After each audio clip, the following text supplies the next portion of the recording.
Good afternoon, good afternoon. Well, you can say good evening. It is currently 5:20 p.m.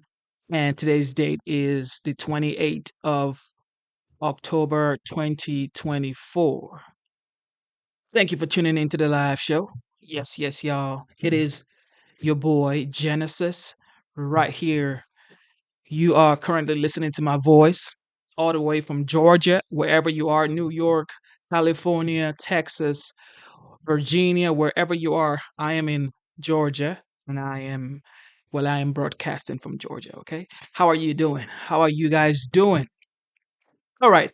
So, if you saw my video that I posted today, if you've seen it, if you've watched it, I voted today. Okay. I voted today. So, like I promised, I said on Monday I was going to vote. So, as promised, I went out there, I secured my vote. So let me know. Let me know if you voted because most of you promised, well, on Monday, just like you, Genesis, I am going to go out there and vote. So let me know if you have secured your vote. All right, let's put the polls up.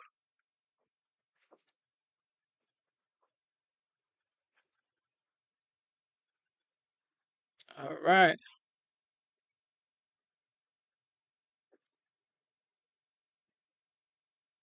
All right, all right, all right. The polls are up. Polls is up there. So let me know. Let me know your thought on the polls. And yes, sir. It is time to tune in. And without further delay, we will be listening to the legendary, the 45th. Some people say it might be the 47th. Most people are so happy. There's so much optimism, so much optimism when it comes to this man being the 47th. So let me know. Let me know if you are feeling optimistic about this man right here, about being the 47th. Let me know. All right. Ladies and gentlemen, let's listen to Trump speak at the National Faith Summit in Sandy Springs, in Powder Springs, Georgia. Okay, let's get it.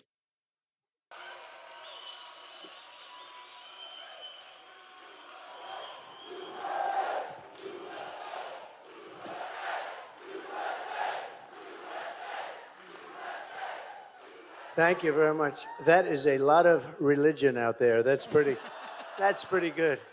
We like that. President Trump, we are so honored to have you join us in front of this very, very important faith summit. You are my friend, and I am so blessed to have been a part of your life. Some people don't know, for over 24 years, as a part of, I feel, not only family, but your pastor and an advisor. And I got to work in the White House and represent People of Faith as senior advisor to Faith Initiative and Opportunity. One of the greatest honors ever. We have thousands of pastors here and faith leaders, and their number one issue that they want to know about is, what about your faith? Let's talk about, how is faith formed in you, and what does it mean to you? Well, thank you very much, Paula. And you have been. I've known you for a long time, and she's a great person, a great woman. And really, it's an honor. It's an honor. It really is. And she's a hard worker, too. Boy, does she work. And, I advised her. She had some property, and she grew out of the churches. She got bigger, bigger. She was going wild. And in Florida, I met her, and she called and asked for advice. One of the churches, it was in the middle of nowhere, and she had big, the number of people going every Sunday. And she said, they've offered me money for this land. I can put it to very good use with all the people that need help. Should I sell? I said, you might as well sell. Take the money right now because it can change really quickly. And she'll go a little bit further out. And she just kept doing that. I said, this is a great business. This is pretty good.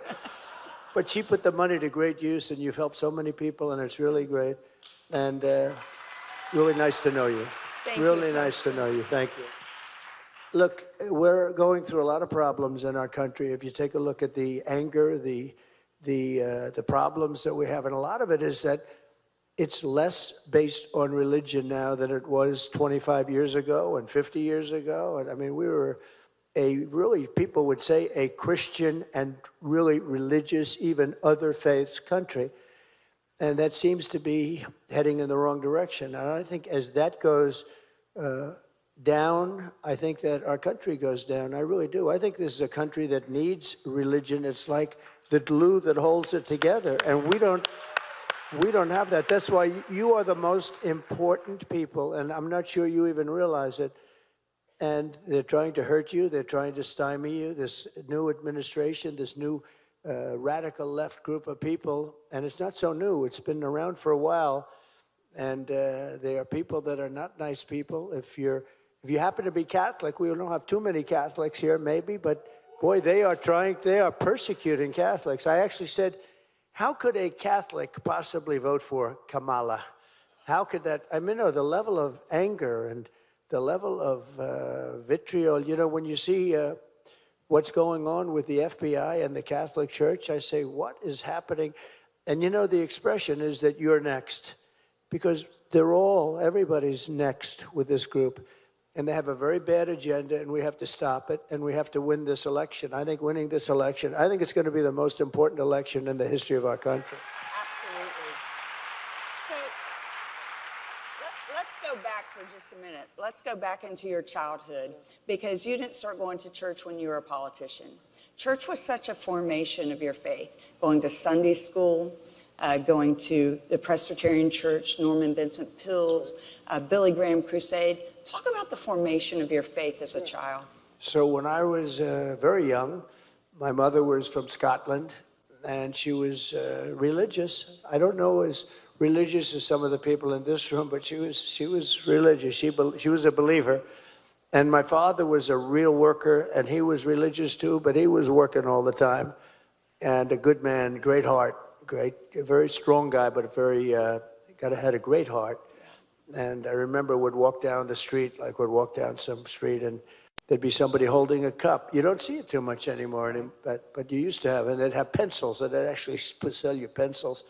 But he'd always put $100 in that cup, always. He'd never pass that cup. And then $100 is probably like $1,000. For some reason, there's been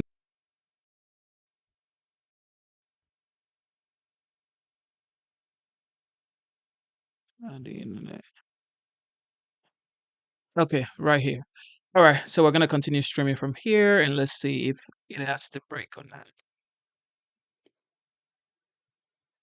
Then what happened is I watched him get older, and he was still great into his late 80s. And I watched his last sermon, and he got up to the lectern, and he looked at the audience, and he said, I just can't do this anymore. He was just very tired. You know, I was there, actually. It was amazing. And the whole church got up. And the church, by the way, you know, you see some churches aren't getting big crowds. This church was packed every Sunday. When he spoke, every Sunday. And then they had the flow rooms, I guess they called them, where you had rooms that had like television sets or whatever it was, closed circuit, I think they called it. And you'd sit there, and you hoped you didn't go there, but, you know, it's a reasonably big church. But sometimes, and they'd have them all over the place. I mean, they'd have all these rooms with it. Some of them pretty good sized rooms. The place was packed all the time. But I watched him as he got up, and he said that. He just said, no, I can't do this anymore. I won't be able to do this. It was his last sermon. And he always stood to the left of the lectern, and he was holding it. And he always held it, let it go, hold it, and walked around a little bit. But he was very comfortable to the left. I remember always it seemed that. But he was holding it with his right hand and just said, I can't do this anymore. And he was, I don't know if he hit 90, but he was not a young guy. But he was a fascinating person to watch. He was great. He was great. The other person that I found incredible, because my father would take me to Yankee Stadium to see Billy Graham, right? Billy Graham. And that place would be packed, and he was amazing. And he was, that was another one. And he had a gentleman who would sing How Great Thou Art. You know who that is, right? Of course. And he sang it, Shay, that's right. He sang it for years, and my father thought it was the greatest. It was, I'd said, well, compare this to Elvis's version. Later on to my father, long later, but you know, Elvis, this was before Elvis almost. But I said, Dad, which is better? He said, not Elvis. And we all like Elvis, right? But, you know, he was just, he was great. But Billy Graham was great. He had an influence. He had a real influence. And it's nice to see Franklin Graham doing so well. He's doing so many things for so many people. You know, it's amazing because your faith has played such a role in your actions. Like when you mentioned Franklin, many people don't know that even recently you organized and gave $7 million to Samaritan's Purse for the North Carolina disaster relief.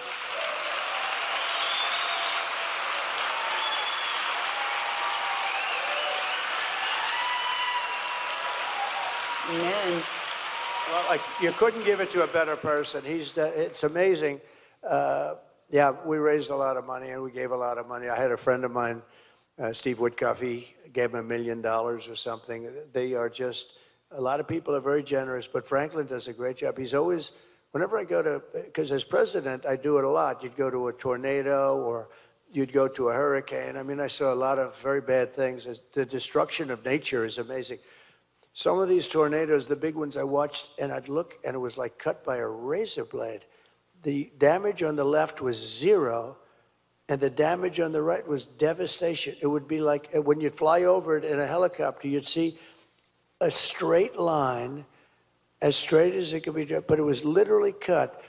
A tree on the left wasn't touched, a tree on the right was turned upside down, and sometimes it was 500 yards away.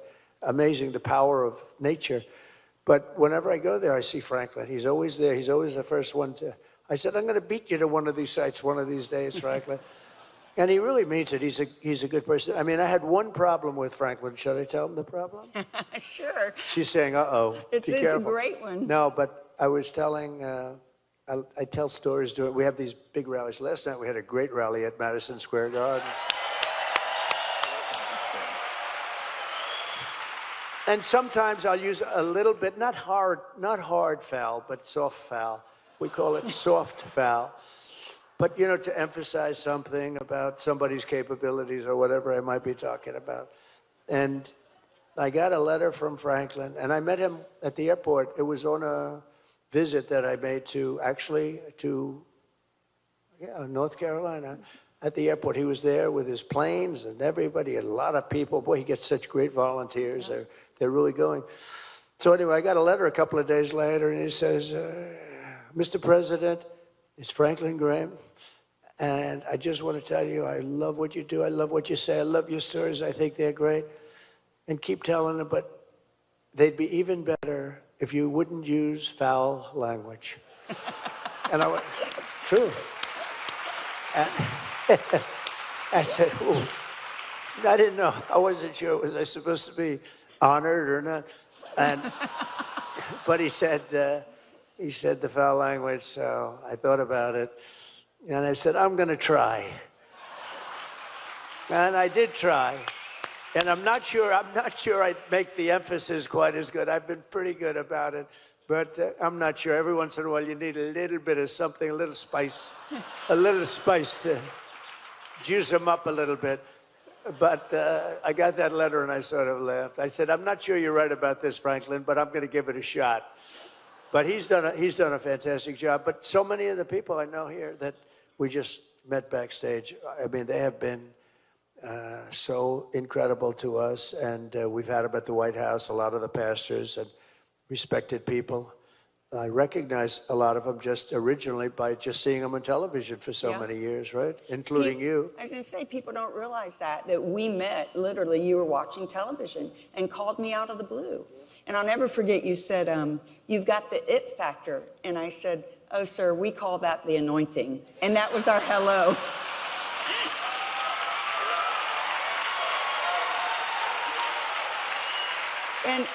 from the Swaggart families here, from Reverend Jimmy Swaggart to so many other great people that you've watched. Is Jimmy over the years. Swaggart here? He couldn't make it, but the whole family is I over love here. Where is Jim? I love Jimmy Donnie's Swaggart. here. I don't even know if he likes me, but I think he does. But I love. Where is Donnie? Where's Donnie? We got to see Donnie. And they, you know, they literally have one of the biggest networks. Hi, Donnie. Yeah, yeah. Wow. Well, we say hello. How's he doing? Okay. That guy is a talented guy. So are you, by the way. Good job. Good job. Say hello to him. And I think terrific. So many people don't know this side, so we've taken a little bit of time because I have had the up close and personal seat in your life, to see God in your life.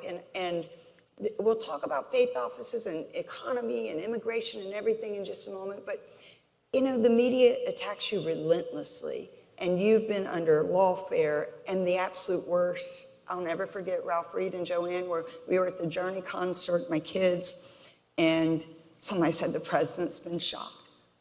And I froze, like so many people, started crying and started praying. But when you rose up with fight, fight, fight, woo!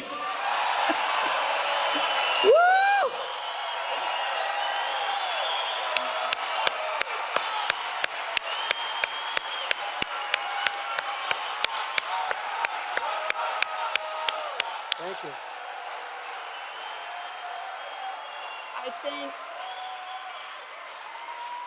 I think so many See, this means she likes me because she's got tears. If she didn't have tears, no, she does. She really does. She's a great person. Go ahead, please. Yes, sir. It was very difficult for so many of us that do dearly love you and not only respect you as president and what you've done, but love you as the man. And we understand that. And I think the world got to see in one of the worst situations that you knew and know that that wasn't luck, that that was God, because he has a purpose in your life. So share just a tiny bit about God in your life now, and because we all have these journeys of faith. We have ups, we have downs, we fall, we get back up, you know, but you've consistently had this deep respect and honor of God in your life. And that day, I think, showed the world when you knew that God saved you for a purpose. Well, thank you very much. Amen. You know, that was quite a day. But we had a tremendous crowd in Butler, Pennsylvania.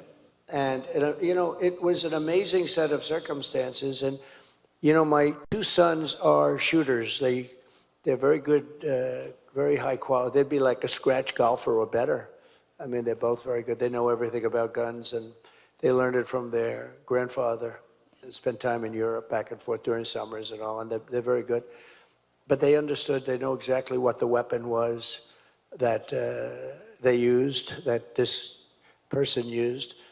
And it was 130 yards away. And when Don called me first, he said, you know, somebody was protecting you up there, because it's almost impossible for even a bad shot to miss you from that distance. Now, he didn't miss me. Probably an eighth of an inch is the difference. And it all happened to be because I was looking there to the side on a chart on illegal immigration. Can you believe it? That famous chart, that now famous chart. But I never do it. It's very interesting, because if you look at the circumstances, I never do it. I never use that chart at the beginning, and it's always on the left. I never do it at the right, and I only use it maybe 15 or 20% of the time. I don't use it for every speech, and you know, I go off teleprompter a lot, which is, I think, better, but it's nice to have a president that can go off teleprompter, right? You know, we don't seem to be having that. We don't seem to be having that much anymore. But anyway, so I was talking about something, and I just said, you know, pull down that chart if you would. And I turned to the right very quickly, and ping. And I knew something was real bad. And I went down. I think I was screaming, probably go down, because, you know, I don't think I would have been that. If you see the thing, which you've only seen about 10,000 times, it's probably the most played clip ever. But if you see it, I mean, the move down was pretty fast. And I think I was probably listening to different people, including Secret Service, to get down. But no, I got hit. I got hit and, hit hard. And, but it was an eighth of an inch. And I was down there, and some things are surreal. I was asked a question the other day by a big journalist. What was it like when you won the presidency? And in fact, it was Joe Rogan that asked me this question. That was very good question. I thought it was a good, and I talked about it. It was sort of surreal because all of a sudden I'm riding down to the White House and I'm passing a building that I just built, a hotel, Pennsylvania Avenue, beautiful. And I sold it to Waldorf. It's a Waldorf Astoria now. It's nice. And it was very successful. And then we go down a little further and we're at the White House. And then all of a sudden I'm standing by the Lincoln bedroom. I said, that was such a surreal experience. But when I was shot in front of, massive numbers of people, tremendous numbers, you couldn't even see the end. And I was down there. I was absolutely, I fully understood what had happened. I was shot in the ear, and the Secret Service thought I was shot elsewhere. They thought I was shot much more than once. And I guess 8 bullets were shot, and the Secret Service person shot 1. Also helped, but as I understand it, probably by the local police who shot 1, also hit the rifle, and Secret Service guy hit the target. But both of them, played a very big role. Otherwise, you would have had a much, because he had a lot of ammunition, this guy, a lot of people. And it was wall-to-wall people. It would be like, taking everybody, going back as far as you can. It was as dense as it is right in this room right now. So it could only hit people. But I knew exactly where it was. So I knew it was my ear. They said no. I said, no, it's my ear. I got like 7 or 8 guys sitting on top of me. They were heavy. They were very heavy people. And anyway, and by the way, they were very brave because, they were they jumped on top of me and the bullets were flying right over their head. They were Secret Service was very brave. They were very brave. And, they really were, it was incredible. I heard the bullets, I didn't know, you hear those things are moving, and yeah. You hear them as clear as you can, as clear as I hear you. So anyway, but what I did see is when you're in that position, you have like this feeling that usually, a lot of times you wouldn't really understand. I had total, but when Don called me up, he said, Dad, you know what? For 130 yards, to me it sounded pretty far away, but for a shooter, 130 yards is like nothing. And he said, it's a miracle that that's when I first realized it's a miracle that bullet just hit your ear. It's a miracle. But if I didn't turn, so all of these circumstances, if I didn't turn at that exact angle, because he was right exactly 90 degrees, he was exactly there. If I didn't turn, if I turned halfway, no good. If I turned a little bit past that, no good. It had to be that exact angle.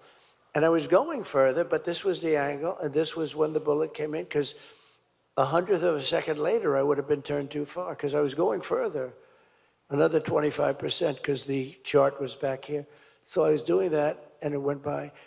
And he said that, God has to have done this because it's impossible. Think of all the circumstances when you think.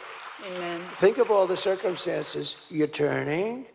That's big luck right there, right? Big something. Something happened that you'd be just in that position. And it was only 1/8 of an inch off, right? So it's like, it's incredible. But also, as I said, I'm never right. I'm always left. It's always at the end. I'd never take it up at the beginning. This was almost the first sentence of what I was talking about, right at the beginning, first paragraph at least. And so it was very early. So there were so many different things. And I remember Don, and then it was confirmed by Eric. Eric said, I can't believe it. And when I got to the hospital, the doctors said everything was great, unbelievable. But it was, the ear bleeds a lot, just in case. You don't want to find out about it. But the ear bleeds a lot. The doctor said like the most in the body has to do with cartilage. I don't know, but man, there was a lot. And I said, why does it? He said, let me tell you, before I tell you that, I suggest you go and buy a lottery ticket. The doctor told me that. I'm sitting in the... I said, why? He said, you are the luckiest guy. I've been doing this for 25 years. That I'm even talking to you is a miracle, or that I'm talking to you is a miracle, right? Absolutely. So somewhere, all of us, we had a little help up there. And I would like to think, and I don't know this at all, but I would like to think that it's because he wants our country and maybe the world to be helped. Wants our country to be helped. God wants our country to be helped. It would be a really nice thing to say that. But now we have to win an election too. So I hope number one, we win the election, and I think we're doing very well in the election, by the way. But I hope we win the election. And we have to get all the Christians to get out there and vote because, you know, I shouldn't scold anyone, but Christians aren't known for being very solid voters, you know? Show of hands, how many of you have done early voting already? That's good. Yeah, and stats are showing us we are going out by the droves. And who is going to vote? Yep. So okay, more, a little bit more. That's good, because we're leading in all the early votes. And that's unusual. Usually the Republicans aren't leading in early votes. They're usually, in fact, oftentimes very far behind. We would be 20 points behind. Sounds like impossible, but then you'd win because they'd come out on, you know, a Tuesday, and everybody would come out on Tuesday. But we really have a good note. But we're leading, and that's very unusual to be leading. Almost, it's not done. I don't know what this is. The Democrats always vote early, and the Republicans always vote late. The Republicans want to see the vote go into the hopper. The old days it was a hopper. Today it's a machine, which is. But they want to see that. They want to see the vote go into the machine, and so it's great. We have a lot of people. I was at Penn State the other night. I said, "Who voted?" And they raised their hand. About 15% raised their hand. And the beauty of that is that means that all those other people. Then I said, who is going to vote? And the whole room practically raised. I said, I like that because we already have those votes and we're leading with just a small. So we have a chance to do unbelievable things. So I hope everybody goes out and votes. And President Trump, we recognize and believe, too, that God has saved you for a purpose and that there is a country to save and, as you said, a world. And in your first term, you created the Faith Initiative and Opportunity, Faith Office. We fought for pro-life, Supreme Court justices, religious liberty, prison reform, second chance. Alice Johnson, John Ponder are here. So many different people are here. We had 10,000 faith leaders. Is Alice Johnson here? She's here. Alice, really? where are you? Oh. Give a big. Alice. I know. I love Alice. And oh, wow. Hi. Yeah. Is it going well? She's a great woman. Amen. You know what should I tell just a second of your story? Because she was put in prison for being on a phone call. She wasn't making it. She was on a call, and it had to do with things that pretty much are almost legal today. And she was on a phone call having to do with drugs, and she was having a hard time. And they gave her like 50 years in jail. And a group of people came over and they made me aware of it. And I said, that sounds very unfair. And she had already served, is it 22 or 23 years, Alice, or something, right? 23, I mean, think of it. She had like 28 years left. And first I gave her a commute, and then I gave her a full pardon. And I called her in. So good to see you. I called her in, and she came to the Oval Office. I said, so how many people are, because she's a great woman, she's a really good woman, too, good person. And I said, how many people are like you in jail? She said, a lot. I said, everybody? Because I was testing her, because I know some deserve to be there, right? Alice, if you would have said everybody, I wouldn't have probably listened to it. She said, no, by no means. Some are very bad people, rough people. But she said, some are great. I said, can you give me a list? And she gave me a list of a lot of good people that are right. I hear they're doing really well, too. So we got them out of jail, too. Great to see you. Thank you. Thank you, Alice. We love Alice. And there's Great. so many things we accomplish, and people want to know when you win, as things come forth, what happens for you in the second term for Faith Office? What's your administration look like? So, well, first of all, we're going to set that up, and we'll be talking to you and all of the people that we just met and anybody else that you think is appropriate. But it's important, and it'll be directly into the Oval Office and me, so we'll do that. No, we have to save religion in this country.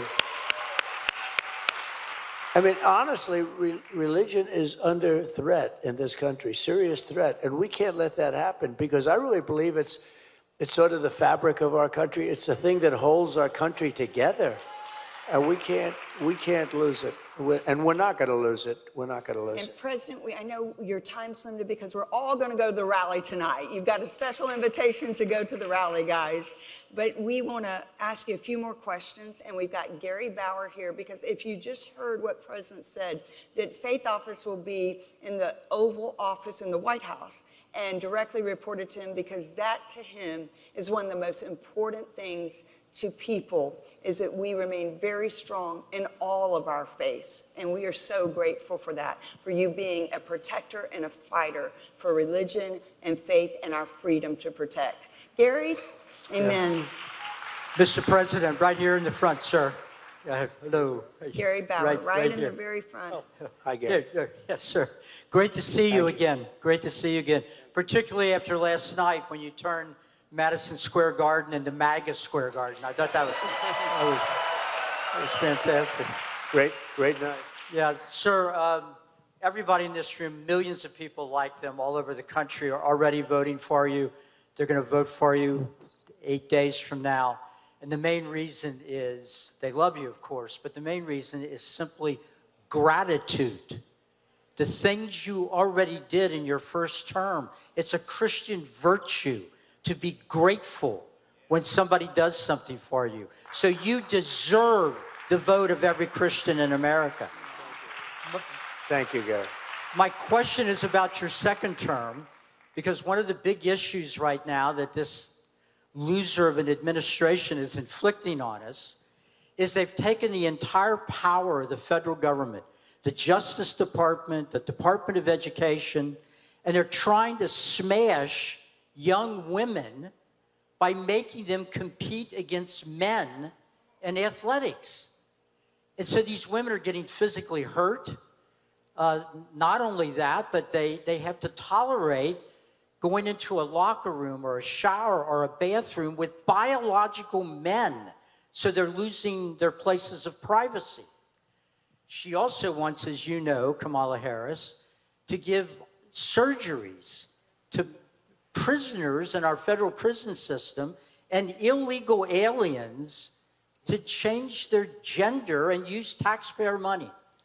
Sir, you've raised this dramatically and consistently when a lot of Republicans won't talk about these issues. What do you plan to do on this in your second term and when we see you after Inauguration Day?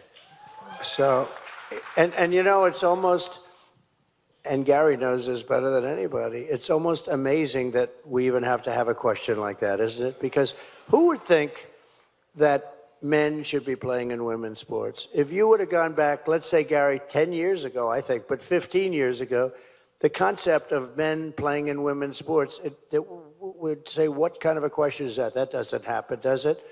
The concept of surgeries, they call it transitioning into, from a male into a female or whatever. It's so incredible that we're talking. And I like to say that we're the party of common sense because to a certain extent, whether you're conservative or not conservative, it's like we're the party of common sense. I'll give you another example. Who would want open borders where prisoners from all over the world are allowed to come into our country, where criminals are bust into our country and we accept them, where murderers, 13,099 to be exact, over the last 3 years, are allowed to come into our country? That's what we're doing. It's crazy. They're destroying our country, but it's going to end on day one, Gary. We're not going to put up with it, all right? Day one. So good. I know we only have a few moments, but Kelly Shackelford is here and has a question for you as well, of First Liberty. Mr. President, first, I just start with 8 years ago, I asked you the question about judges, and you promised conservative judges. Thank you for fulfilling your promise. Thank you. The concern I want to ask about is, as a religious liberty group, I mean, all this weaponization of the government we've been seeing against religious freedom. You mentioned the FBI investigation of Catholics.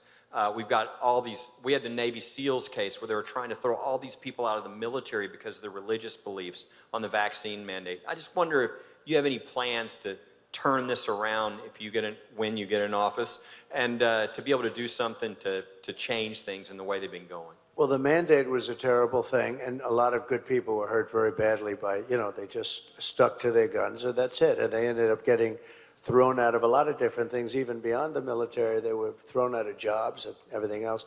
That was horribly handled by Biden and by some other people. But as far as overall, we have just plans to do it right. We're going to do it right. And again, that's the same kind of a thing. We can't hurt people, and we have to use sense. We have to use common sense. We have to use judgment, good judgment. We lost so many great people in the military. And they have a hard time getting people in the military. We lost so many great people because of the vaccine. If you want the vaccine, or if you don't want the vaccine, but you can't be forced to take it, and if you don't take it, you're going to lose your job. And we lost a lot of people, so we're talking already about that, where they come back and they get their full back pay, etc.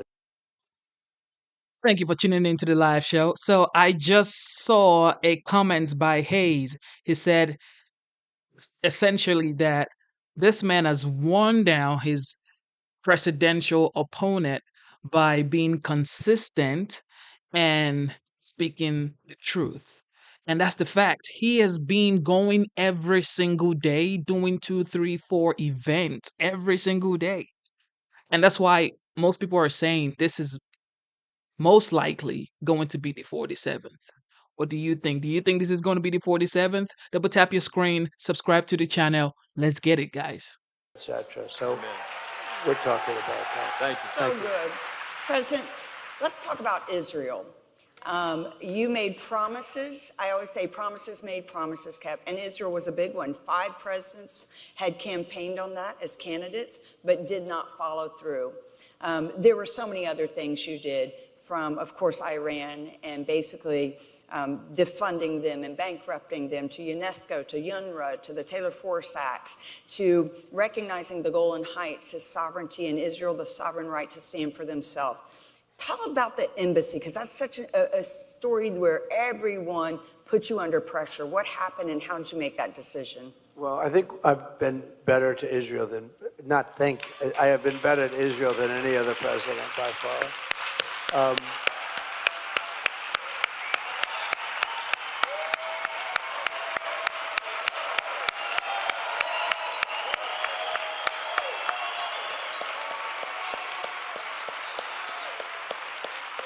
Thank you very much, everybody. As Paula mentioned, we did Golan Heights. We did the Abraham Accords, a big deal. Yes. That was incredible. Nobody thought that was possible. And if we were there, you would have had that filled in, maybe even with Iran, because Iran was broke. They had no money. We had sanctions on them. I told China, if you buy 1 barrel of oil, you can't do business in the United States anymore. And they said, we'll pass. And I said that to a lot. And all I wanted was Iran can't have a nuclear weapon. I just wanted, that's all I wanted. Very simple. You can't have a nuclear weapon. And, we are closer to a World War III right now than we've ever been. Between Russia and Ukraine, and the Middle East is all exploding and going crazy. We are really very close, and we don't have competent people running our government. They're incompetent people. And it's, it's a very dangerous thing. But Paul is alluding to, because I told her the story one time, when I was campaigning, I said that we'll make Jerusalem the capital of Israel. And a big part of that is you're going to move the embassy. When you move the embassy, I guess it's semi-automatic, right? And so I was going to do that, and I was all set to do it, and I was being called I guess 6 or 7 presidents promised, and it was promised without question, but then they never did it, and I never understood why, but I do now, because when I got to office, I was inundated with calls from very important countries and unimportant countries. Everybody was calling me, don't do it, it'll be bloodshed in the streets, don't do it, it won't be good, don't do it.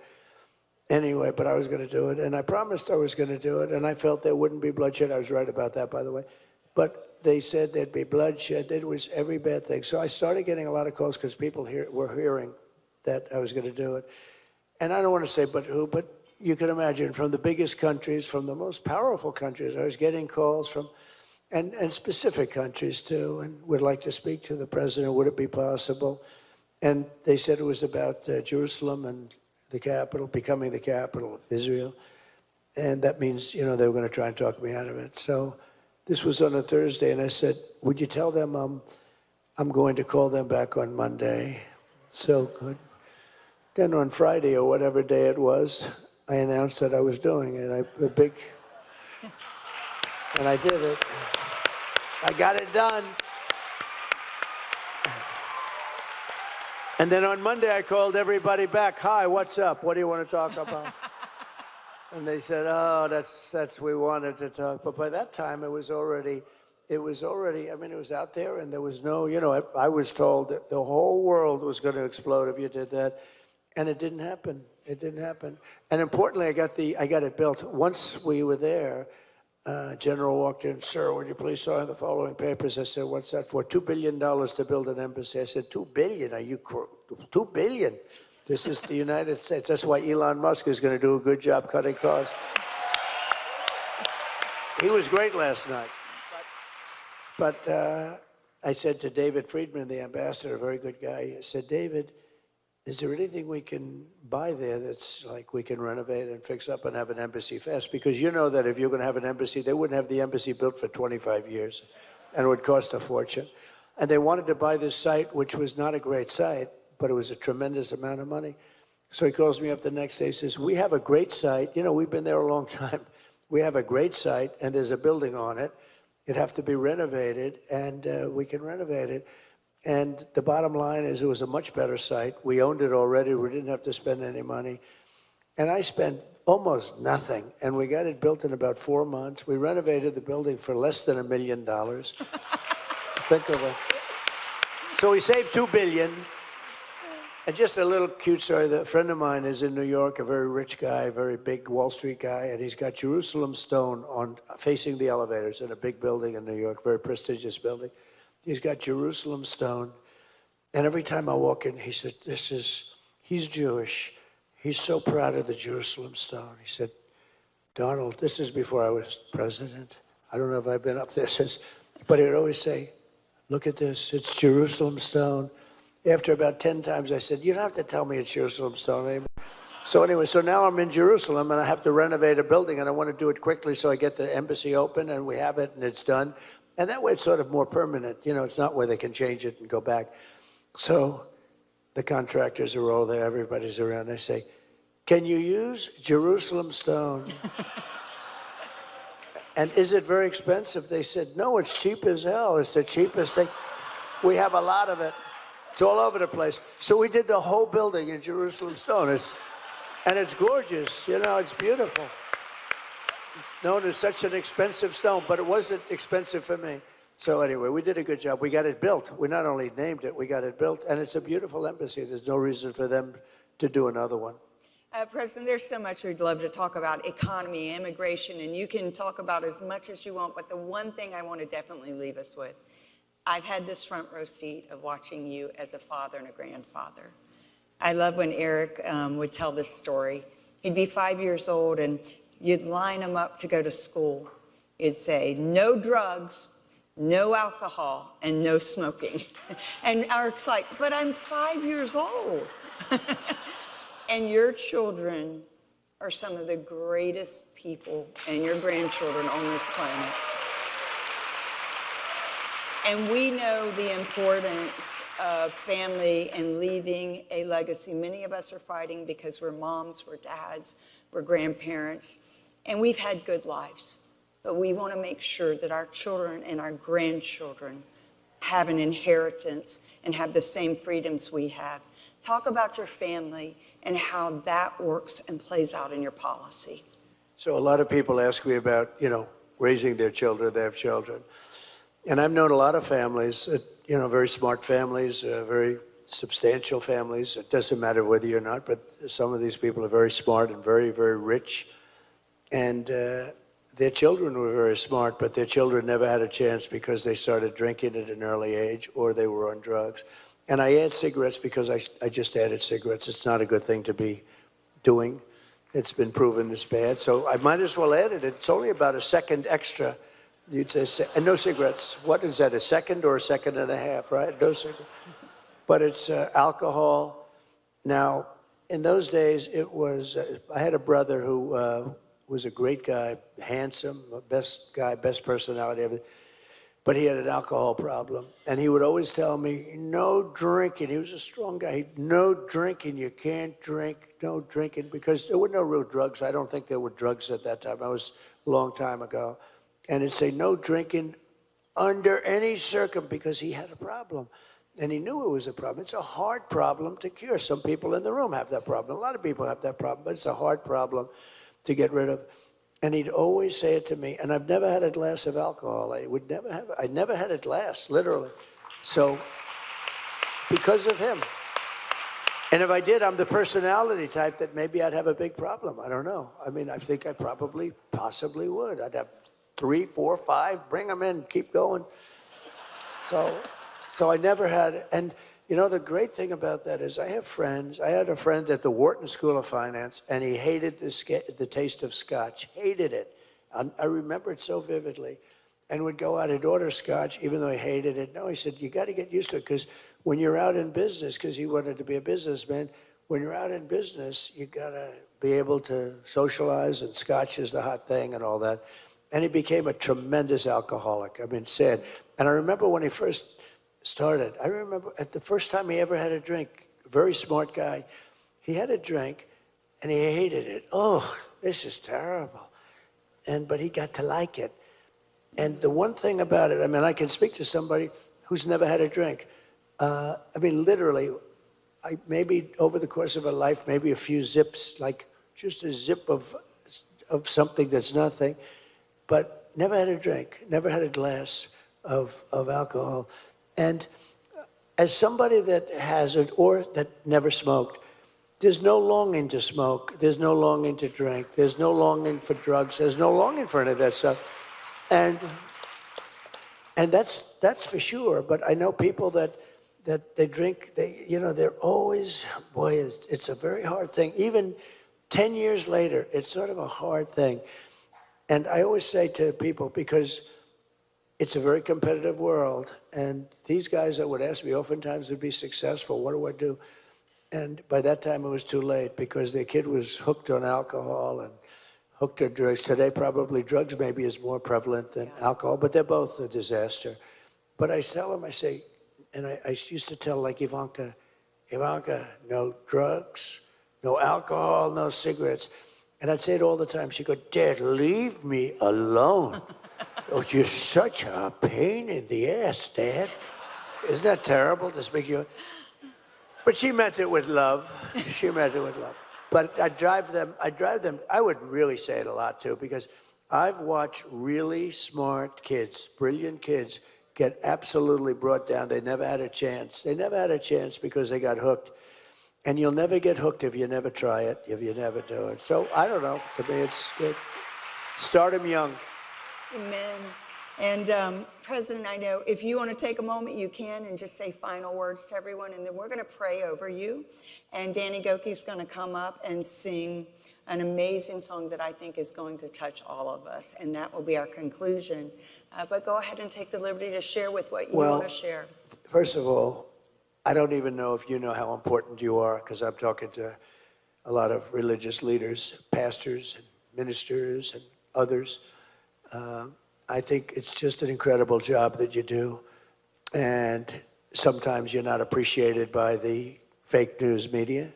Sometimes you're scorned by the fake news media. But I just want to let you know that the people think you're so important. I got rid of the Johnson Amendment, and I fought that very hard.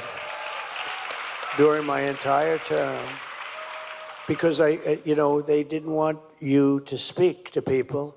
And if you did, they'd take away your tax-exempt status. And I said, but these are the people that me and others want to hear from. And you're not letting them speak. What's that all about? And we're going to try and get rid of it permanently the next time. That's one of the things we want to do. We got rid of it during my term. But I'm going to put it in. And it's amazing that people would fight me on that. But they do. You have people that are against us very much so in politics and in our country. And sometimes I think maybe they hate our country. But you are so important. You do such an incredible job. And you keep the country together. And the more powerful you become, the better the country's going to be. So I'm just with you all the way. Thank you. Amen. Will you let President Trump know how much we appreciate him and thank him? And I'm going to ask for those of you who've been called on to come up and pray. We're going to go right over here, President. We'll just stand here. And thank you for standing.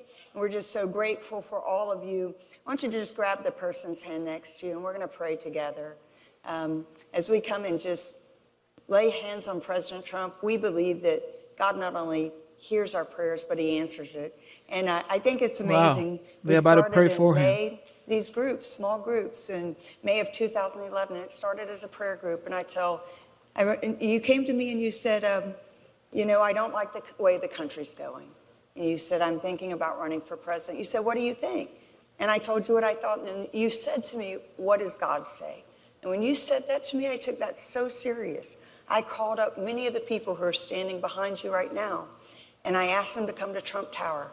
And that is where we had our first meeting and our first time of prayer. And look what the Lord has done. Amen. So we're voting, we're talking, and Danny's going to sing My America. Beautiful video.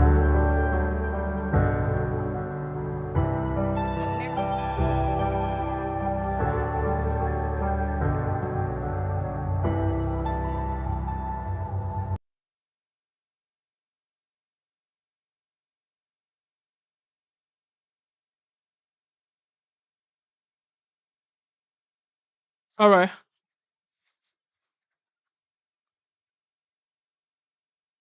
Okay. I just wanted to be sure that we have that on and lock. Okay. Ladies and gentlemen, you've heard from the 45th, who some people say might be the 47th. Most people are saying most likely will be the 47th. Also, JD Vance rally today, as well as the president. Everybody's working overtime just to make sure they get into the White House, which, I mean, at this point, we have 8 days to November 5. Have you voted? Put it in the chat if you voted. If you haven't voted, let me know. Let me know. Let me know. All right, let's listen to JD Vance right now. Let me see. I voted today. It was awesome, amazing feeling. And of course, you know who I voted for. I voted for the OG. All right, ladies and gentlemen, I give you JD Vance in Wisconsin. Good to be here.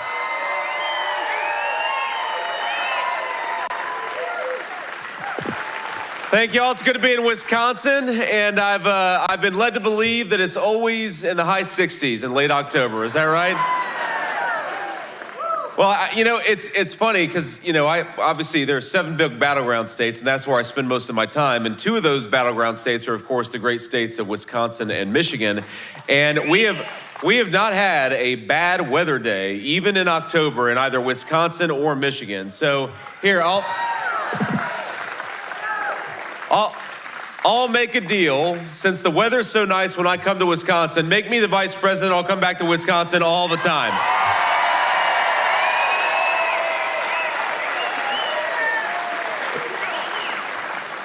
Now, you all are blessed with one of my very favorite colleagues in the United States Senate. Let's give a round of applause for Ron Johnson. Ron, thank you so much for being here.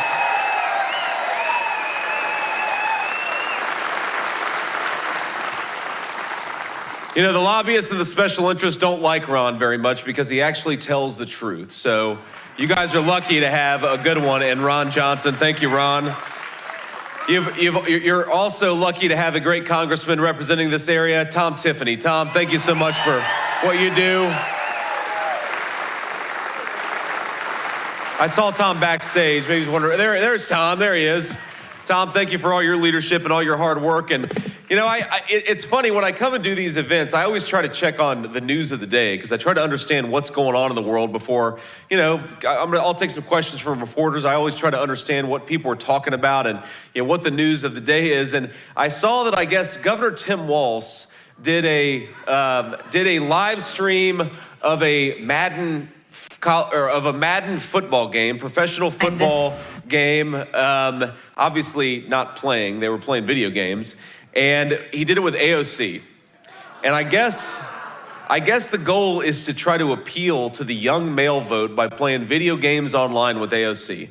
And I don't know who came up with that idea, but I guess afterwards, you know, because Tim Walz and Kamala Harris, they always like to talk about Project 2025, and, you know, which, by the way, is a complete dishonest disgrace. Project 2025 has nothing to do with the Trump campaign, and it never has, but set playbooks and trying to connect that to Project 2025, and he said, you know, yesterday, AOC, she did very good. She ran a pick six.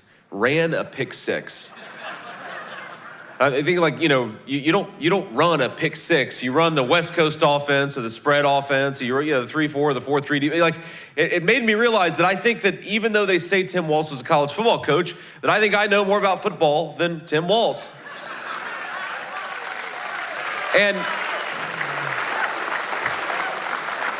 it's appropriate because I think my running mate, Donald J. Trump, knows more about working at McDonald's than Kamala Harris does.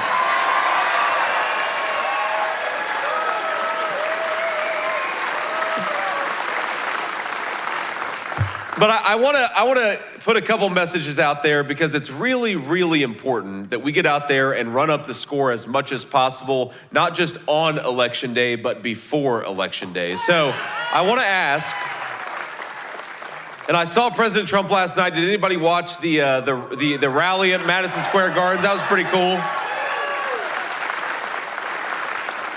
But I saw President Trump last night. He gave me this idea. He said, ask the crowd. So who has already voted early? Raise your hand if you've already voted early. A lot of people. Fantastic. And who's going to vote on Election Day? Great. Okay, it's actually in this room, I'd say about half and half is my best guess. But let's get out there and bank as many votes and run up the score as possible, because we're going to make Donald J. Trump the next president of the United States. But we're only going to do it if we actually get out there and vote. And importantly, as you all know better than I do, we have no idea what the weather's going to be like on November the 5th in the state of Wisconsin. So if we can bank as many votes early, we ought to do that. Now, I'm going to make a few requests about how we're going to make Donald J. Trump the next president of the United States before I get on to the why. Now, the how here. There's a website I want everybody to go to. It's called swampthevoteusa.com. And I want you to write that down if you can't remember it, swampthevoteusa.com. On that website, you can check your absentee ballot. You can check how to request an absentee ballot. You can check where you can vote. And you can also check and make sure your registration is up to date. We've got to make sure that we swamp the vote, because if we don't, we're going to have Kamala Harris as president of the United States. And I don't want to have... I don't want to have 4 years of a nightmare for the United States of America. I want to get back to the peace and prosperity of Donald J. Trump. So let's get out there and swamp the vote.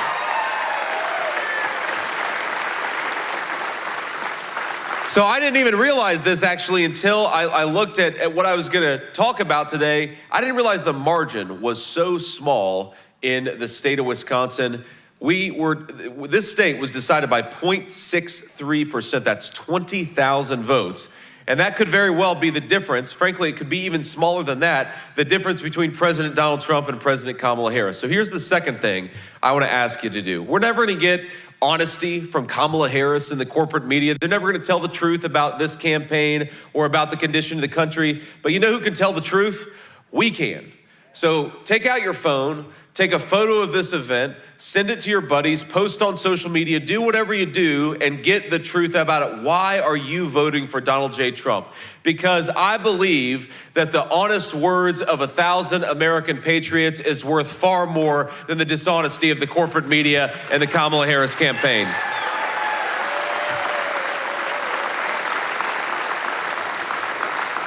And I'll make the final request here, and that is that I want every single person in this hangar to get out there and vote 10 times.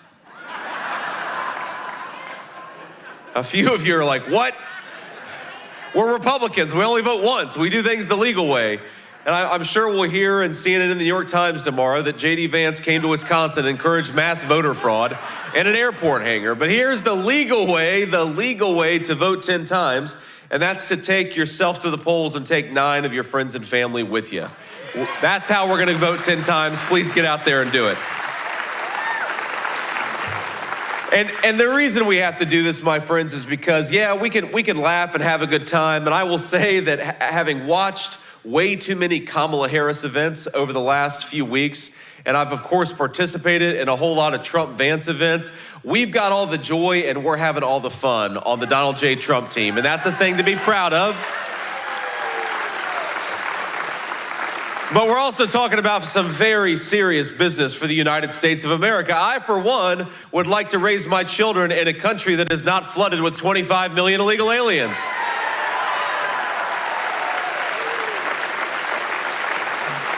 I'd like to raise my children in a country where rich and poor alike can afford to buy groceries at the grocery store because we've got common sense economic policies.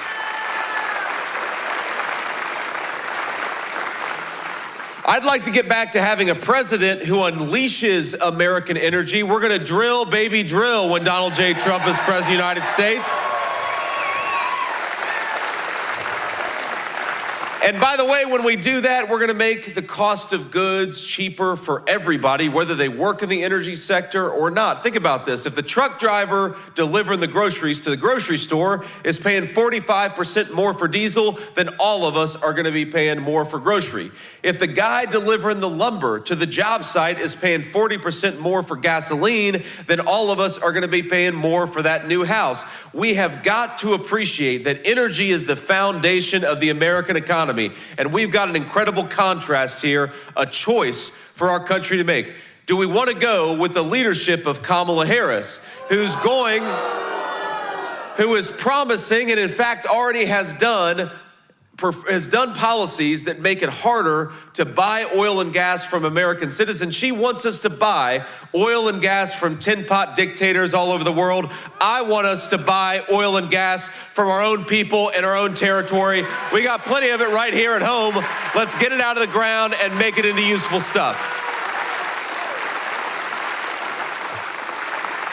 And of course, we've got to get back to common sense economic policies that reward people who create jobs in the United States of America and reward the workers who keep our economy going. We've got to stop with the Kamala Harris approach of paying people not to work and rewarding companies that ship American jobs overseas. That doesn't make any sense. And while we're on the topic of workers, Ron, I don't know that I've ever seen a candidate in my life, even the ones who are dishonest and want to raise your taxes, they'll at least tell you that they're going to cut your taxes. Kamala Harris is the first candidate I've ever seen who goes around and says she wants to raise taxes on the American people. I've never seen anything like it. And of course, if we had an honest media, she would lose in a landslide because nobody is going to vote for Kamala Harris who wants to raise their taxes. So again, we've got to tell the truth that we want working people to keep more of their money. We're going to kick Kamala Harris and her tax-raising ways out of Washington, send her back to San Francisco because that's where Kamala Harris belongs.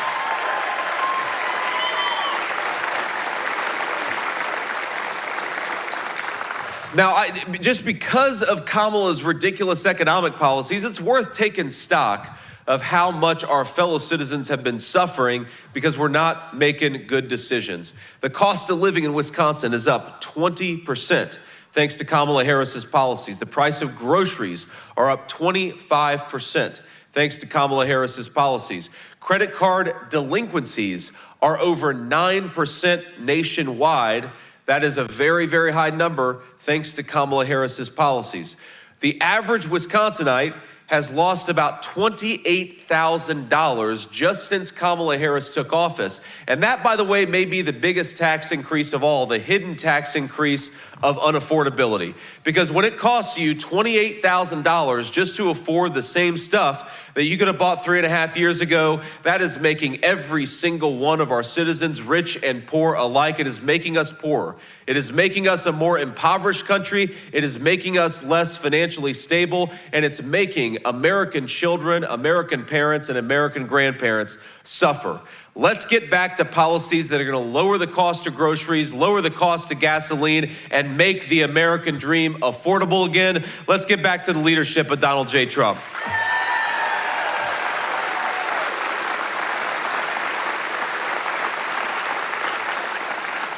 Now, of course, in Wisconsin and everywhere else, you can tell I've actually been here a lot because I'm starting to say Wisconsin. I'm getting better at it. But one of the biggest issues, of course, that we have is the border. And I want to talk about the border in a second, but we got to talk about its connection to some of the terrible price increases that we've seen thanks to Kamala Harris's policies. Now, the media doesn't talk about this enough, if they talk about it at all, but one of the biggest problems for Wisconsinites and one of the biggest problems for our fellow Americans all across the country is that housing has gotten way too expensive. I'm the first millennial to ever serve on a major party presidential ticket, and I want people in my generation and people who are younger than I am to be able to afford the American dream of homeownership. I want, if you just got married or you're thinking about getting married, I want you to be able to raise your family in a nice and stable home. That is one of the critical components of the American dream. And too many of our young people feel like homes, and they're right, homes have gotten so expensive, rent has gotten so expensive that a lot of people can't afford it anymore. Well, let's be honest about why homes are so expensive. Number one, mortgage interest rates have gotten way too high, and that's connected to the inflation. That's connected to the fact that Kamala Harris cast the tie-breaking vote on trillions of dollars in new spending. To get home prices more affordable, Donald J. Trump and I are going to fight to lower interest rates so that our young people and everybody else can afford to buy a home. But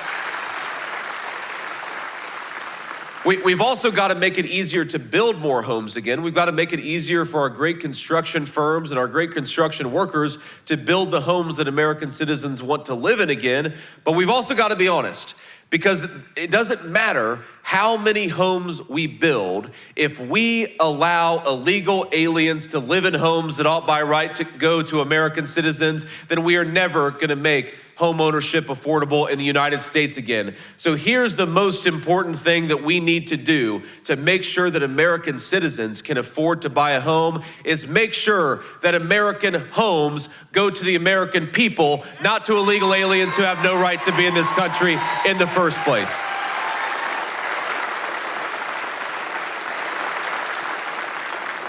And that brings me, of course, to what I think is maybe the most critical issue. You know, you go back and forth. Is it the economy and the terrible inflation that we're experiencing, or is it the border? And of course, all these things are connected. Because when Kamala Harris came into office, promising, bragging that she would open up the American southern border, she didn't think once and she didn't talk once about the effect that it would have on American citizens. Kamala Harris didn't talk about the fact that when you brought in thousands upon thousands of children into Wisconsin schools who don't even speak the local language, that it would make American children have a worse education.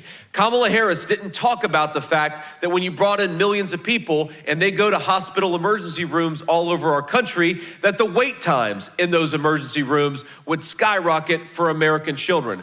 Kamala Harris didn't talk about the fact that the Mexican drug cartels would be arrested as far north as rural communities in Wisconsin because she rolled out the red carpet and opened the American southern border. Kamala Harris didn't talk about those problems because Kamala Harris doesn't care about those problems or the American citizens who are suffering. We got to get back to an American president who puts our interests first, and that's Donald J. Trump.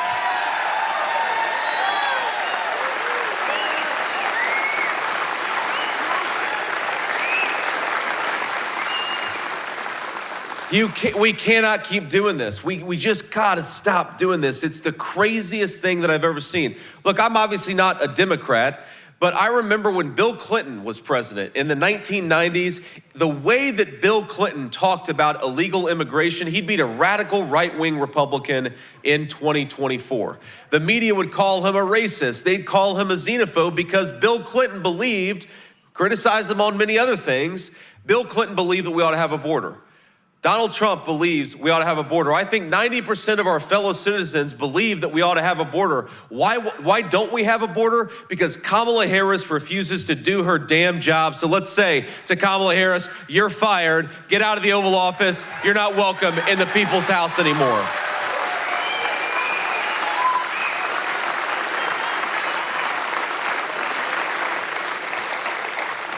Now, I will say, as much as it bothers me that Kamala Harris is doing a terrible job, and as much as it really bothers me that she lies about the fact that she has all the connection in the world to these policies. You watch, again, I wouldn't recommend you do it because you lose about 20 IQ points. But if you watch a Kamala Harris rally, she will stand up before the crowd and say, on day one, we're gonna tackle the affordability crisis affecting American citizens. On day one, we're gonna make housing more affordable and we're gonna secure the southern border. And of course, anybody with an ounce of common sense is saying, day one was 1,400 days ago, Kamala. What have you been doing the whole time?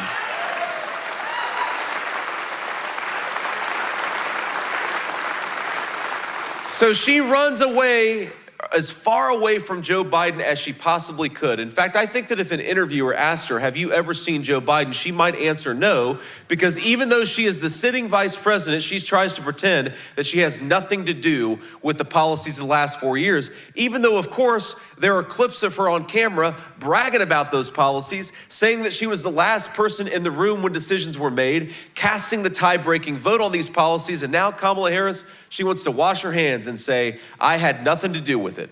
Well, luckily for us, luckily for the Trump campaign, while Kamala Harris tries to run away from the Biden administration's policies because they're so unpopular, she also occasionally will open her mouth and tell the truth.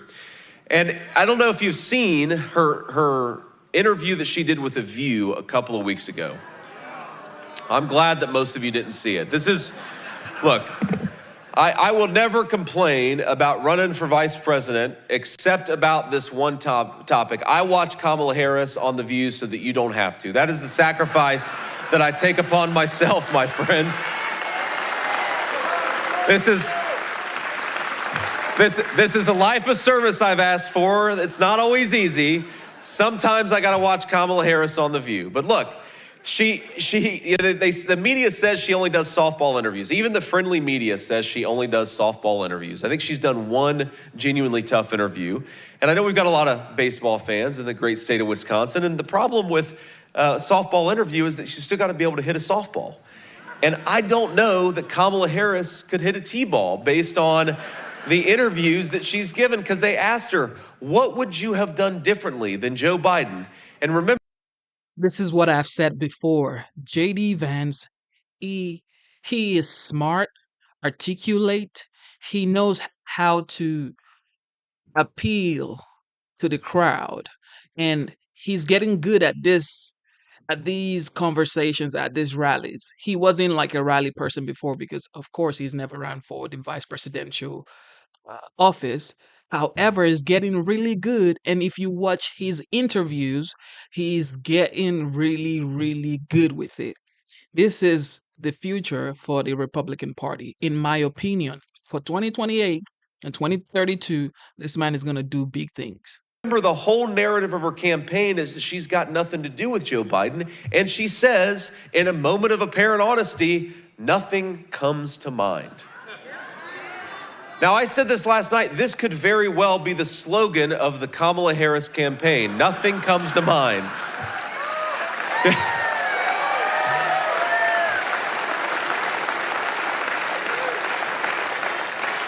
But in a moment of rare honesty, she revealed the lie at the heart of her entire campaign. Because if you're frustrated with grocery prices, and you have every right to be, if you're frustrated with the open border, if you're frustrated with the disastrous withdrawal from Afghanistan, if you're frustrated with the fact that our schools too often indoctrinate our children instead of educating our children, if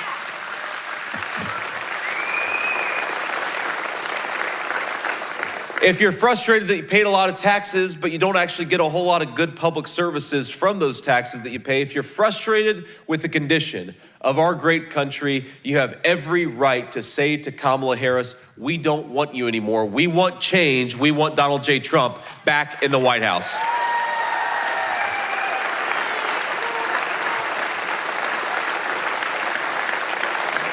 Now, I will say another moment of bipartisanship here, that I do feel sometimes bad for Governor Tim Walz, because I get to go around and defend Donald Trump's record, and he has to defend Kamala Harris's record. I mean, that is a tough job. But think about this. When I go around talking about Donald Trump's record, we don't try to hide from it. We don't try to pretend that it was somebody else's record. We're proud of Donald Trump's record because Donald Trump delivered peace and prosperity for the American people. It's very simple.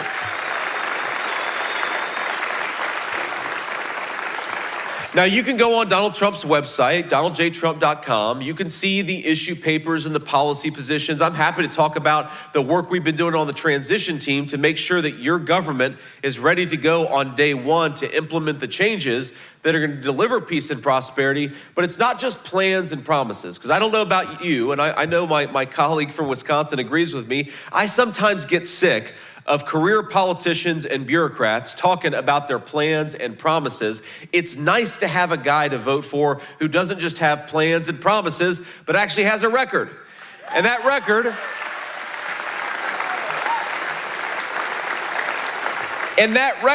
is that he fought back against the Chinese and other theft of our manufacturing base. I know in Wisconsin, we care a lot about our proud tradition of American manufacturing and American craftsmanship.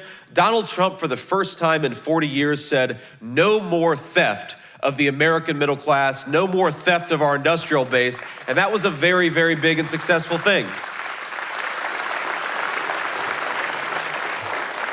Now, of course, while he did that, inflation was at 1.5%, the lowest that it had been in 40 years, and take-home pay was rising faster than it had in a generation. That was the Donald J. Trump record. We also had a secure southern border.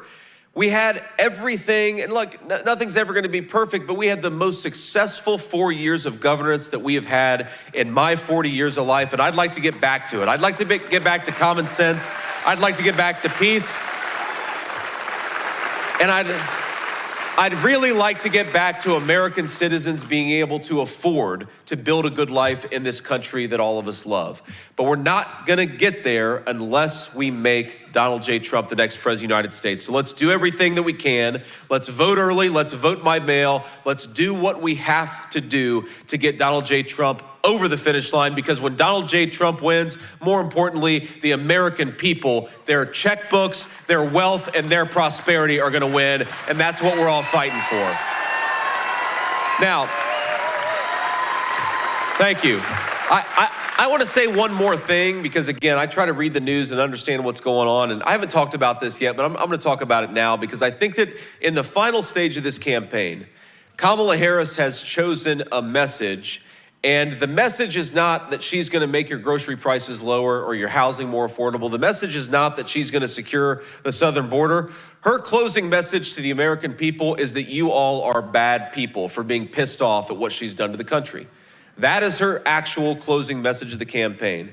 And I was, like I said, I was in Madison Square Garden last night with the president, and we had well over 100,000 people between those inside and those outside, and they were, fired up. It was a celebration of America. You had a lot of fun at that rally, and you know what? Thank you. And you know what Kamala Harris and her team woke up this morning and decided to compare it to? They decided to compare us to literal Nazis for gathering in Madison Square Garden and celebrating the United States of America. These are the same people, of course, who call us racist for wanting to secure the southern border. They're the same people who have no plans, no ideas, and no solutions. All they have is hatred of their fellow citizens. And on November the 5th, I don't want us to just elect Donald J. Trump, the President of the United States. I want us to reject Kamala Harris and a ridiculous name calling over actual governance.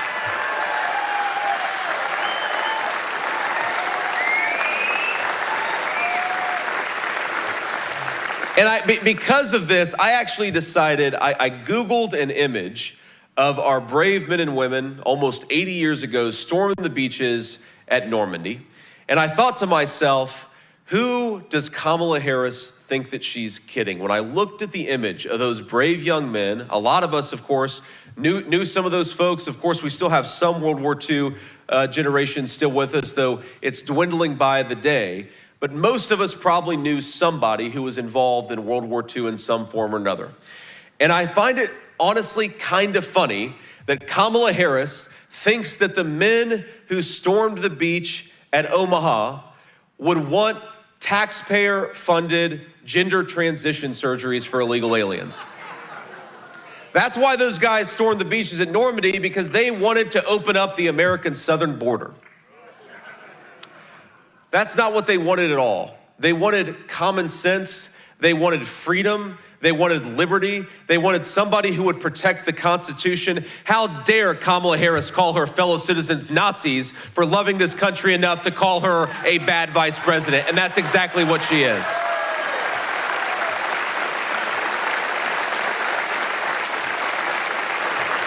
How dare Kamala Harris call her fellow citizens racist for not wanting their communities overwhelmed with fentanyl? How dare Kamala Harris call parents bad people for wanting their children to grow up in safe neighborhoods? How dare Kamala Harris call the American people bad for wanting an economy where they can afford to buy groceries and afford to put a nice roof over the heads of their children? I want us all on November the 5th, not just to make Donald J. Trump the next president, but to reject Kamala Harris and her broken politics, which is more about attacking her fellow citizens, dividing our fellow Americans, than proposing a positive agenda for how to govern. She is a disgrace. She is endangering the life of Donald J. Trump, and we're going to send her back to California where she belongs.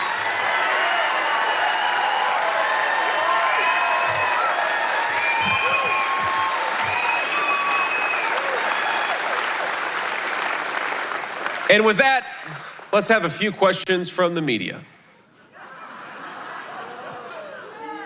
Hi, sir. Wyatt Williams with News 9 WAOW here in Wausau. How you doing, Wyatt? I'm great, sir. How are you? I'm doing good, man. Absolutely. Well, my question for you, if elected, what is the first thing you'll do to help Wisconsinites and other U.S. residents? Yes, sir. Well, I think the very first, the most important, and in some ways the easiest and immediate thing that we can do when Donald J. Trump takes over, because it doesn't require an act of Congress, is to really unleash American energy once again. We want to become energy dominant because when we do that, that's going to create a lot of good energy jobs for people all over the United States of America. But more importantly than that, it's the most immediate thing that we can do to lower the cost of goods, to lower those interest rates, and to start making the American dream affordable again. That's priority number one, is to start making people's lives more affordable again. That's the way in which Kamala Harris's leadership has been the most broken. The second thing that we're going to do, and it's really an important contrast between Kamala Harris, because how are we going to get this fentanyl and how are we going to get this crime out of our country unless we have a president who's willing to support our border patrol and enforce the border again? So while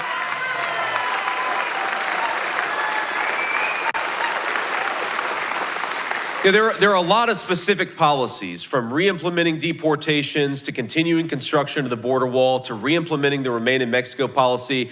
But the basic gist of it is this: while Kamala Harris has rolled out the red carpet for illegal aliens, Donald Trump has a much different message. If you're in this country illegally, pack your bags, because in 3 months you're going back home.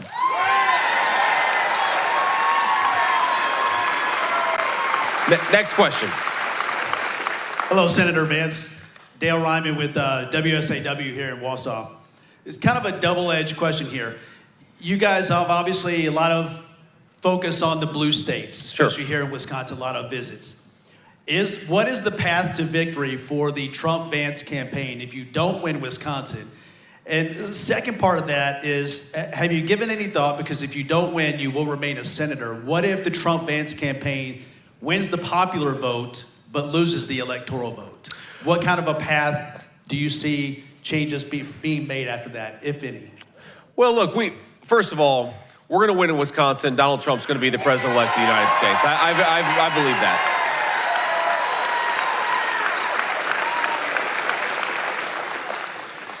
You know, here's the thing. We can talk about the popular vote, the electoral college. To me, it's like talking about yards in a football game when we're talking about points. You don't win a football game by getting more yards than the other team. You win a football game by getting more points than the other team. And the way that our founders set up the United States Constitution is that electoral college determines the victor in the American presidential election. That's the way that it is, and that's the way that it's going to be as far as I'm concerned.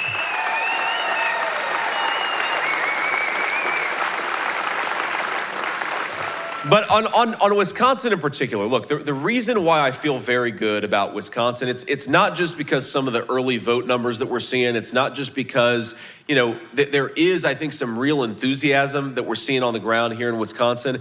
It's that I think people in Wisconsin are people of common sense, and they're fed up with the garbage. It's very simple. We've got in our coalition, think about this. We've got on the right, Brian Kemp, the governor of Georgia, Nikki Haley, the former UN ambassador. We've got Bobby Kennedy Jr. and Tulsi Gabbard on the left. Donald Trump has united all of these people. And of course, there's disagreement between all five of the people that I just named. And yet, what unites us is a love of the United States of America and a recognition that common sense needs to be brought back in the United States government.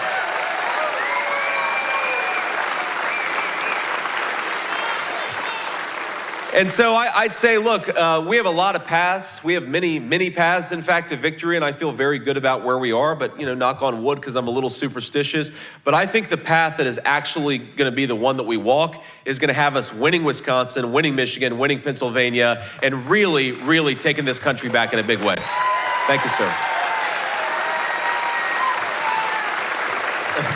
Hey, Senator Torian Small with CBS News again. Last night, obviously Speaker Johnson was there at Madison Square Garden. Former President Trump looked at him and said two policy proposals, one on addressing immigration with mass deportation through the Alien Enemies Act. The other one was a proposal to ban flag burning. Your response to that, especially considering the latter would be a breach of free speech, which you've talked about before. Well, I think that we can all recognize that there are important national symbols that are worth protecting, and I think the American flag is a national symbol that's worth protecting.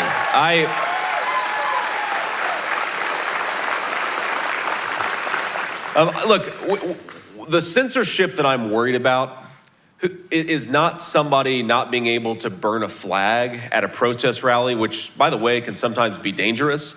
It's not just burning a flag at an American protest rally. The censorship that I really worry about is when the federal government or when big technology companies tell the people in this hangar that they're not allowed to speak their mind according to their wishes. That is the censorship that is actually a threat in the United States of America.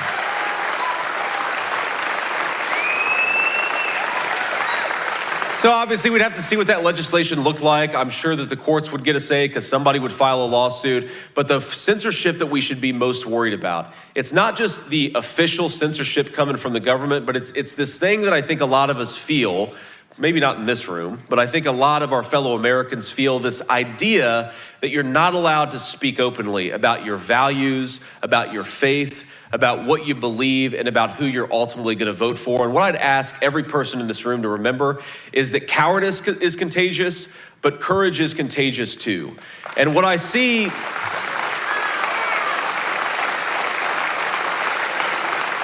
What I see, you know, when I see a guy like Elon Musk, I've known Elon for a little while. Elon was a center-left Clinton Democrat even 5 years ago, and now he's going around doing MAGA rallies with Donald J. Trump. You know what Elon Musk was sick of? Elon Musk was sick of being told what to say and what to think in the United States of America. We believe in the First Amendment. And I think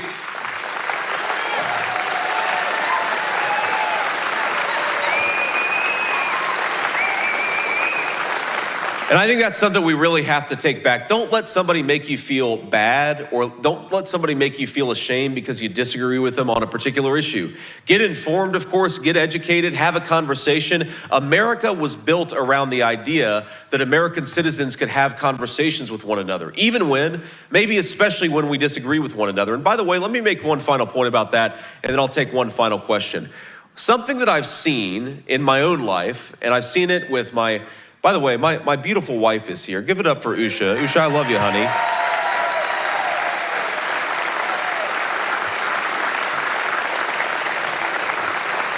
It's been really fun to do this, but it's been especially fun to do it with my best friend by my side the whole way. So we're having a good time. But something I've seen in her life, something I've seen certainly in my life, is way too many friendships have been destroyed over politics. And we got to stop doing that. And I will say, obviously, I'm a little biased. I know very few Republicans, though I do know some. I know very few Republicans who would say, I'm not gonna be your friend anymore, or I'm not gonna invite a family member over to Thanksgiving over politics.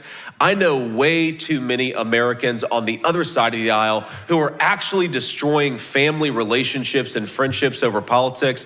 My simple advice is stop doing that. It's way, way too important. Family and friendship is way too important to lose and to cast aside over stupid things.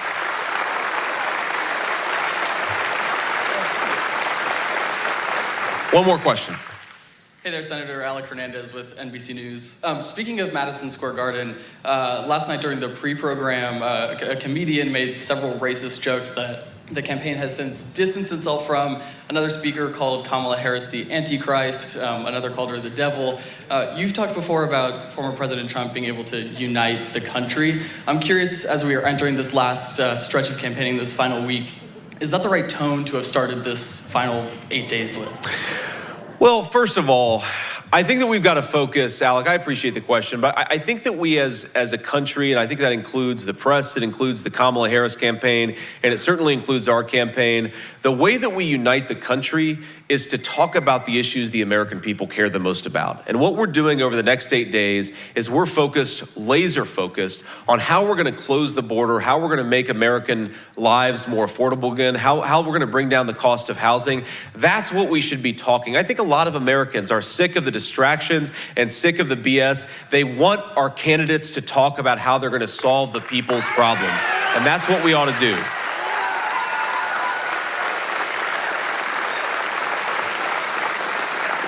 Now, I've heard about the joke. I haven't actually seen the joke that you mentioned, but I think that it's telling that Kamala Harris's closing message is essentially that all of Donald Trump's voters are Nazis and you should get really pissed off about a comedian telling a joke. That is not the message of a winning campaign. And most importantly, it's not the message of a person who's fit to be the president of the United States of America.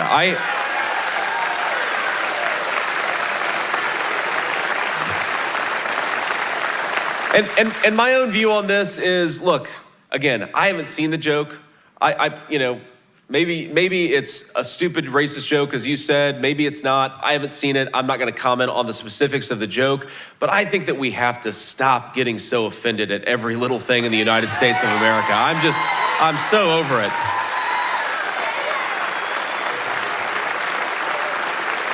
I mean, somebody sent me a couple days ago, and they were kind of pissed off about it. Maybe it was yesterday, of this comedian George Lopez, who had made a joke at a Kamala Harris rally. And he basically, like, the point was, he was trying to make a joke. It was against Mexicans, and I forget the exact context. But if you wanted to look at it a particular way, you could say that was a racist joke. And this person, in fact, was encouraging me to sort of, blow this up and make this about how Kamala Harris doesn't respect Latinos.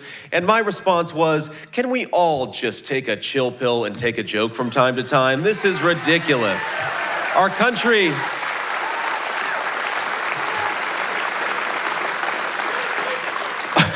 Our country was built by frontiersmen who conquered the wilderness. We are not going to we're not going to restore the greatness of American civilization if we get offended at every little thing. Let's have a sense of humor and let's have a little fun and let's go win in 8 days. God bless you all. Thank you. JD's too smooth. He is smooth, 100% smooth. I'm telling you. Double tap your screen, subscribe to the channel. Let's go. Okay, so the legendary 45th, who is most likely going to be the 47th, he is having a rally right now. This is live. He's holding a rally in a battleground, Georgia. So let's listen to that. This is live once again. Thank you for tuning in. Double tap your screen. Don't forget to subscribe. Let's get it. This election is a choice between whether we will have 4 more years of incompetence and failure, or whether or not we will begin the 4 greatest years in the history of our country. You know, we're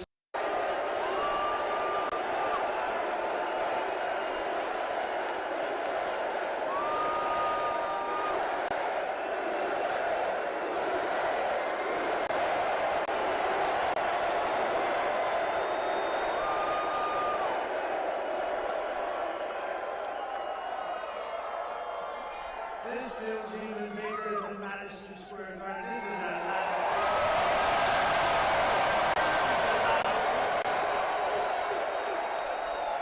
Thank you very much, Atlanta. It's great to be with you, and a very special hello to Georgia.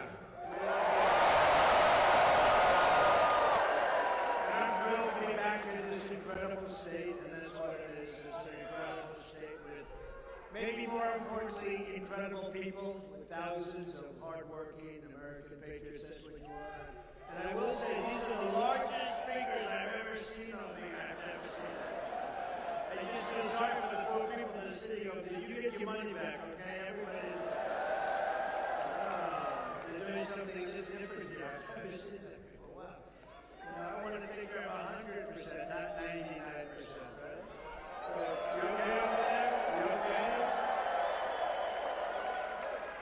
So I'd like to begin by asking a very simple question. Are you better off now than you were 4 years ago? I don't think so. I'm here today with a message of hope for all Americans. With your vote in this election, can you imagine 7 days? We will end inflation, we will stop the invasion of criminals coming into our country, and we will bring back the American dream. We're going to bring it back, we're going to bring it back.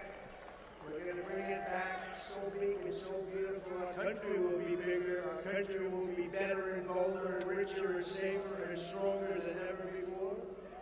This election is a choice between whether we will have 4 more years of incompetence and failure, or whether or not we will begin the 4 greatest years in the history of our country.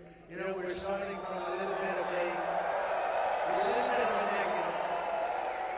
We're starting with a little bit of a negative. They have 13,099 murderers released into our country. They have tens of thousands of criminals released. 21 million people released into our country over the last few years. We have no idea who the hell they are, where they come from. It was open borders policy of Kamala. Ladies and gentlemen, you say the audio is a little bit low, right? Let me see if this is a better audio. Tell me if it is. Remember, we are the party of common sense, you know, conservative. We're not who. We're the party of common sense. We don't want transgender operations all over the place. We don't want open borders. We don't want men playing in women's sports. How's that going to work? You know, that's a big thing, the men playing. And yet, state, and that's what it is. It's an incredible state with maybe more incredible. Incredible people with thousands of hardworking American patriots. That's what you are. And I will say, these are the largest speakers I've ever seen over here. I've never seen that. I just feel sorry for the poor people that are sitting over there. You get your money back, okay? Everybody in this. Wow, they're doing something a little different here. I've never seen that before. Wow. Now, I want to take care of 100%, not 99%, right? Good. You okay over there? Are you okay? So I'd like to begin by asking a very simple question. Are you better off now than you were 4 years ago? I don't think so. I'm here today with a message of hope for all Americans. With your vote in this election, can you imagine 7 days?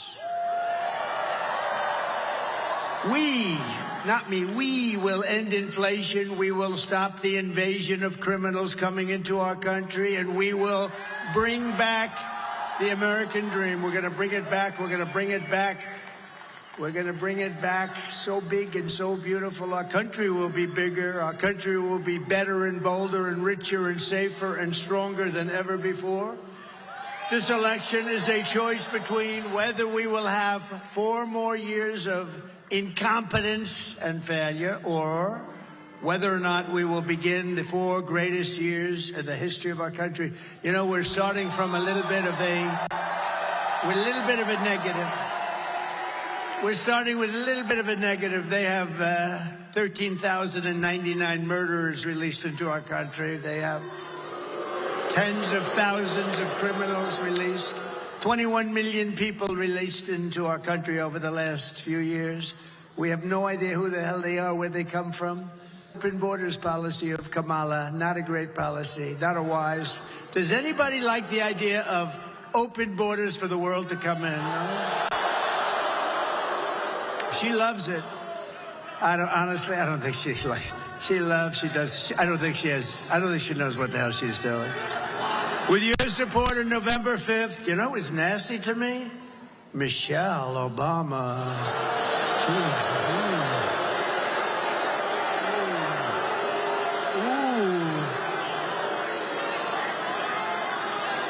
I always tried to be so nice and respectful. Oh, she opened up a little bit of a box. She opened up a little bit of something. Oh, she was nasty. Ooh.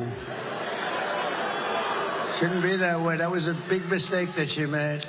With your support on November 5th, we will achieve success that no one can imagine. We will have the strongest economy, the most secure borders, the safest cities, the most powerful military, the best trade deals. We will dominate the frontiers of science, medicine, business, technology, and space.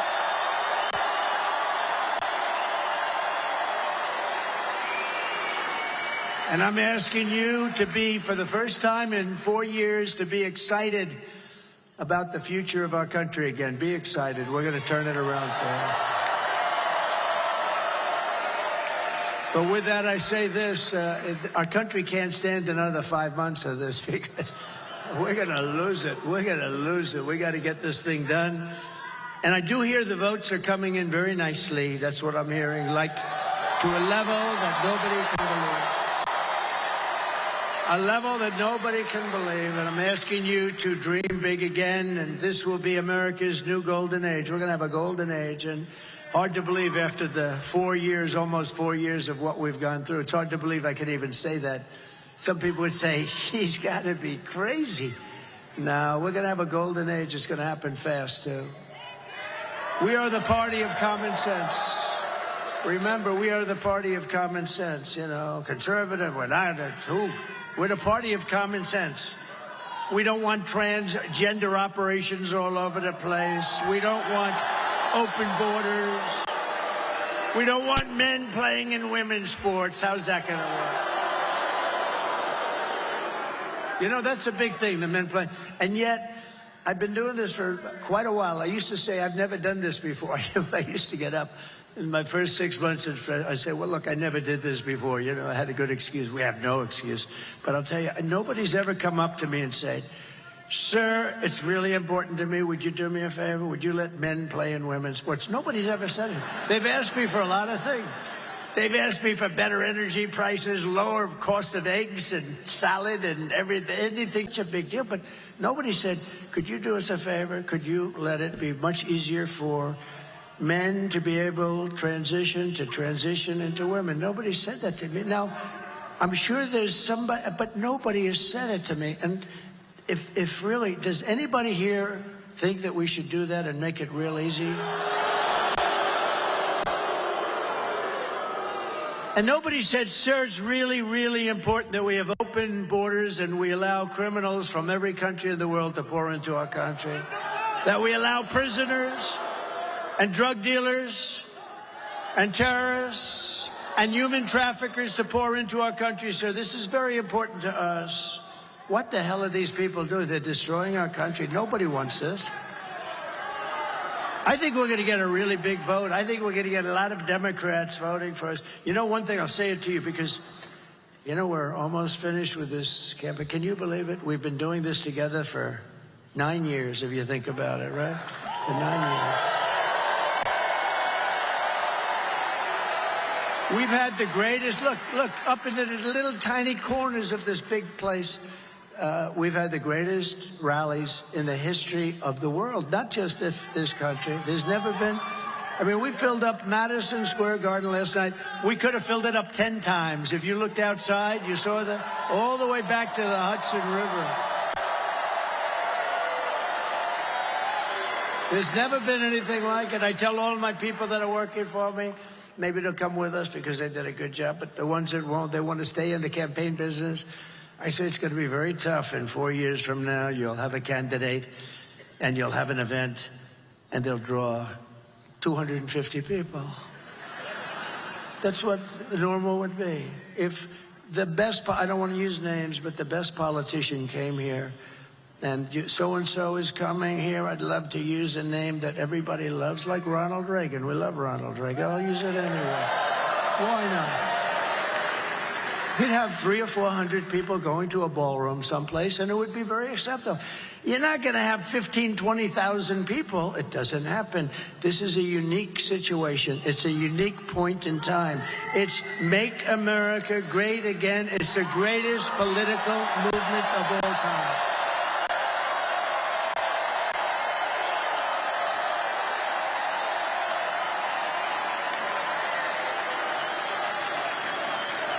But we have a lot of such great people. We have such great people. Thank you.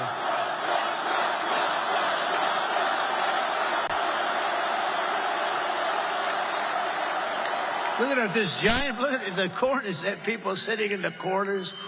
You always know if you're doing well when every little corner with those crummy seats up there they're gone to. But every problem facing us can be solved. But now the fate of our nation is in your hands, and that's so true. What a rotten job. She's grossly incompetent. She's more incompetent than Biden, and I didn't think that was possible.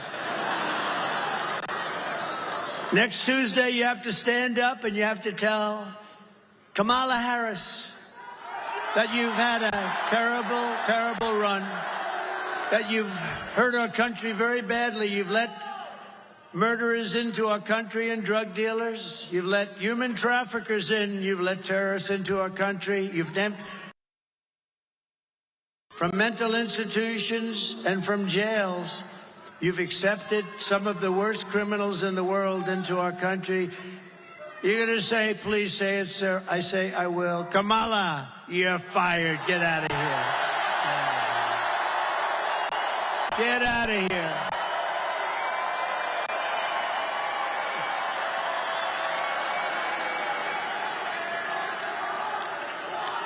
Yeah. No.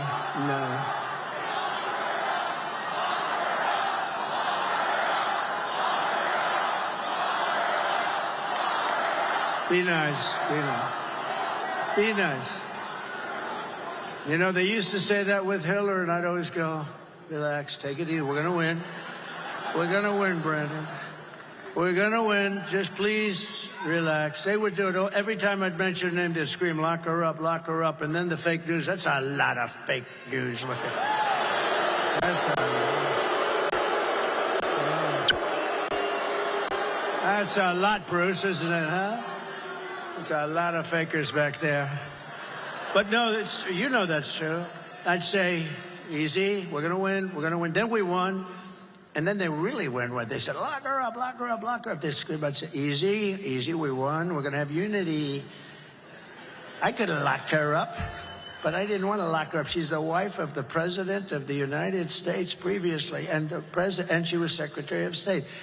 I said, that would be so terrible for our country. And then they try and do it to me. Isn't it terrible?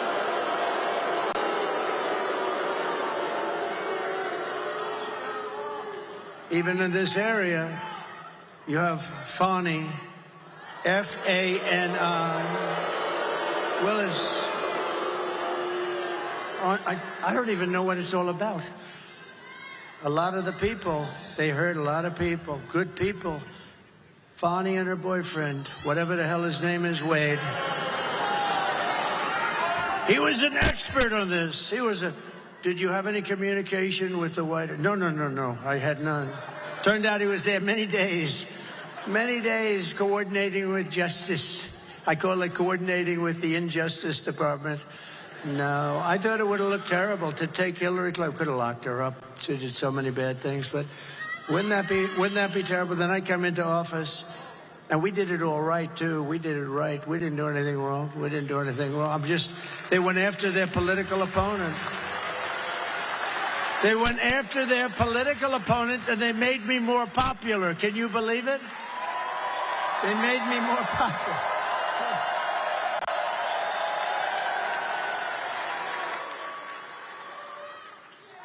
I've been investigated more than the late, great Alphonse Capone. This was not a nice person. He would take that tough guy to dinner right there. He's a tough guy, I know him. He'd take him to dinner. If Alphonse didn't like him, he was gone. He'd be in the foundation of a building somewhere. They'd never find him. They'd never find him. And Al Capone wasn't investigated as much as me. How about my family? I have the greatest family, and they're constantly getting subpoenaed. Constantly. Eric Trump, he's the king. He's a king. He's a good kid. He's an innocent kid. He gets a subpoena every day. Nancy Pelosi, a total thief. Think of it. She has, I think it was Visa, wasn't it, Marjorie? Visa stock. She owns a lot of Visa stock. She started off with nothing. He had nothing, too. Now she's worth like $200 million or something. I'm always proud to say that I lost a hell of a lot of money doing this, but I'm proud to do it because I would not even think about it. This is the greatest thing. We're going to make the country great again. I got so many people. They're rich. Who the hell cares? I'm rich as hell. I don't give a damn. I lost billions. Billions. But think of this. Oh, the things I could have done. I could have made deals. I just don't want to do it. You know, it's such an honor to be president. I don't care if it costs you a couple of $1 billion, more than that. But think of this.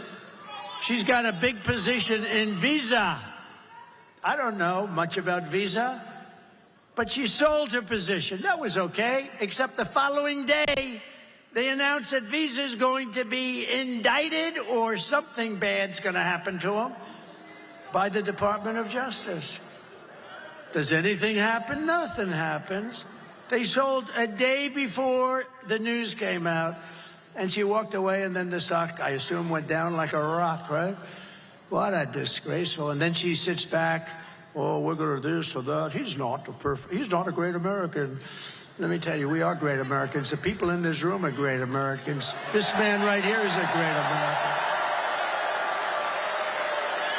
We got a lot of great Americans in this room. Early voting is underway in Georgia until November 1st, and boy, do I hear we're doing good, but I can't look. I don't want to say it because I want you to keep going. We got to finish it off, you know?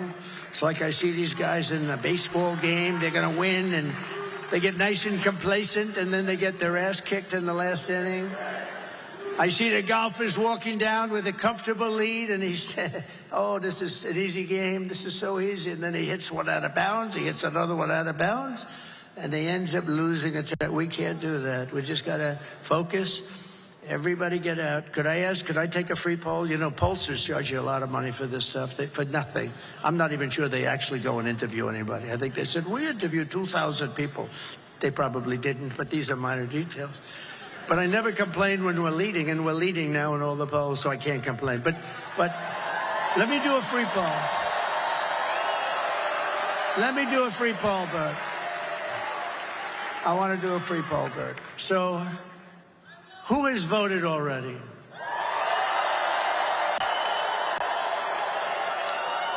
Okay. Don't be embarrassed. Who has not voted yet but will? It's very interesting. So you have a lot of early voters, and we have a lot because we have a 50-50. So the rest of you have to get out and vote. We're leading by a lot, but get out and vote. We can't take any chances, right? Most important thing you can do, we're going to make our country great again. We're going to make America great again, but get out and vote. With your help, 8 days from now, we're going to defeat Kamala. You know, she's not a nice person. Does anybody know that she is not a nice person? In case you had any ideas. You see, she used the F word the other day. She thought she was talking without a camera on. She used the F word. Did you see that? Oh, it's terrible. If that ever happened to me, it would have been front page headlines. Oh, boy, oh, boy. No, they got her using the wrong word, camera. She should be admonished for doing that, don't you agree? How about when her teleprompter clogged up on her? You know, it happens a lot. She was saying there are 32 days left, right, you know? She was at well, right now there's 7 days left. Can you believe it? So, a few weeks ago, she got her teleprompter going blazing because she can't talk without a teleprompter. So, she's up there, and she got, there are 32. It stopped. I knew immediately. It stopped. There are 32. 32. She was gone. 30. She said it like 5 times. 32. Boom. Then it kicked in. Oh, did she get lucky? She got so lucky. But we're going to win back that beautiful White House, and we are going to indeed make America great again. We're going to do it fast. And I'm running a campaign of solutions to save our country. Kamala is running a campaign of demonization and hate. She really does. She's a hater. She's a hater. She was a lousy attorney general. She was a lousy DA. Horrible DA. She used to prosecute Republicans. She went after Republicans all the time. I know the feeling, but she used to go after Republicans. I had a friend who had a terrible thing happen to him, and family member, horrible thing. She went in, and he went in, and having to do with the daughter, they went in to see her when she was, I think, the Attorney General or DA, but I think the Attorney General. And it was very serious. A very serious crime was committed. When she heard that he was a Republican, she refused to see him. The meeting was all set up. Then she heard he was a Republican, and she said, I'm not seeing him. It's a disgrace. That guy hates her beyond anybody that I've ever seen. Remember when Crooked Hillary called Americans deplorable and irredeemable? You know, I watched that speech. I said, that's pretty bad. I thought the irredeemable was worse than deplorable. When they said, she said, deplorable and irredeemable. Think about deplorable is bad, but irredeemable, isn't it worse, Mr. Senator? Brandon, you're the greatest. Think of that, irredeemable. So I said, man, she could be in trouble. Well, it turned out it was the opposite, deplorable. I didn't care. But the deplorable was bad. Remember that? And all of a sudden, everybody's showing up. I am deplorable. Everyone. That was not, Marjorie, a great statement that she made. I didn't think it was going to blow up like that. It, you know, was. That's why it's a very dangerous business. One word misspoken at a rally, and I don't use a teleprompter much, which I think you'd respect, frankly, because if I did.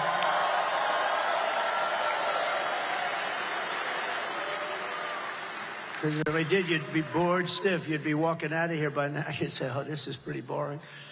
But it's fraught with danger when you don't use a teleprompter. Because one word and your political career is over. One little word misplaced, one little anything. Think of it. And isn't it great to have a guy that doesn't need to look at a teleprompter at all, right? I don't need to. But that's why I say with Kamala, she can't make it without a even with the teleprompter, she's no good.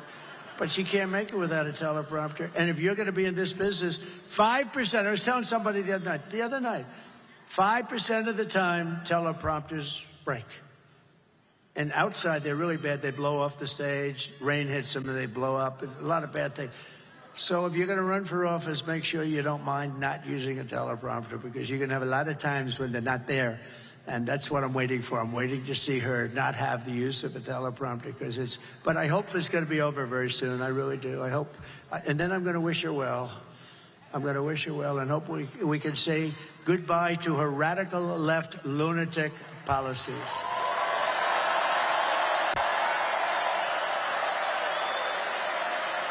Kamala is now doing something much worse than what she was talking about. The newest line from Kamala and her campaign is that everyone who isn't voting for her is a Nazi. We're Nazis. You know, years ago, my father, I had a great father, he's a tough guy. He used to always say, never use the word Nazi, never use that word. And he'd say, never use the word Hitler. Don't use that word. It's like, I didn't even know why. Don't use that word. And then I understood it. And yet they use that word freely, both words. They use it, he's Hitler. And then they say, he's a Nazi. I'm not a Nazi. I'm the opposite of a Nazi. I don't know.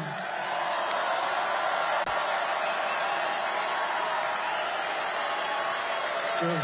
My father always used to tell me, don't use the word, ever use the word Nazi. And, you know, it's incredible now. The way they talk is so disgusting, and it's just horrible the way they talk. And they don't mean it even. They just want to do, you know, they think that they can sell. They've called me everything from a mad genius looking to take over the world to a very, very stupid person.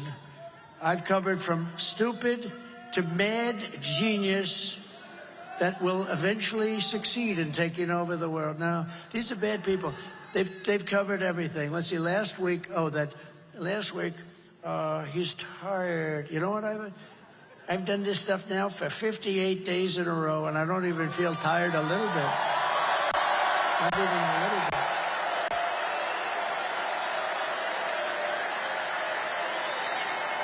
And the thing that bothered me is she said it as she's taking yet another day off, you know.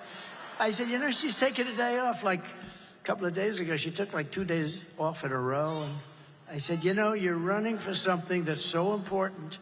And in terms of importance, it's like Super Bowl times 100, right? Super Bowl maybe times 1,000.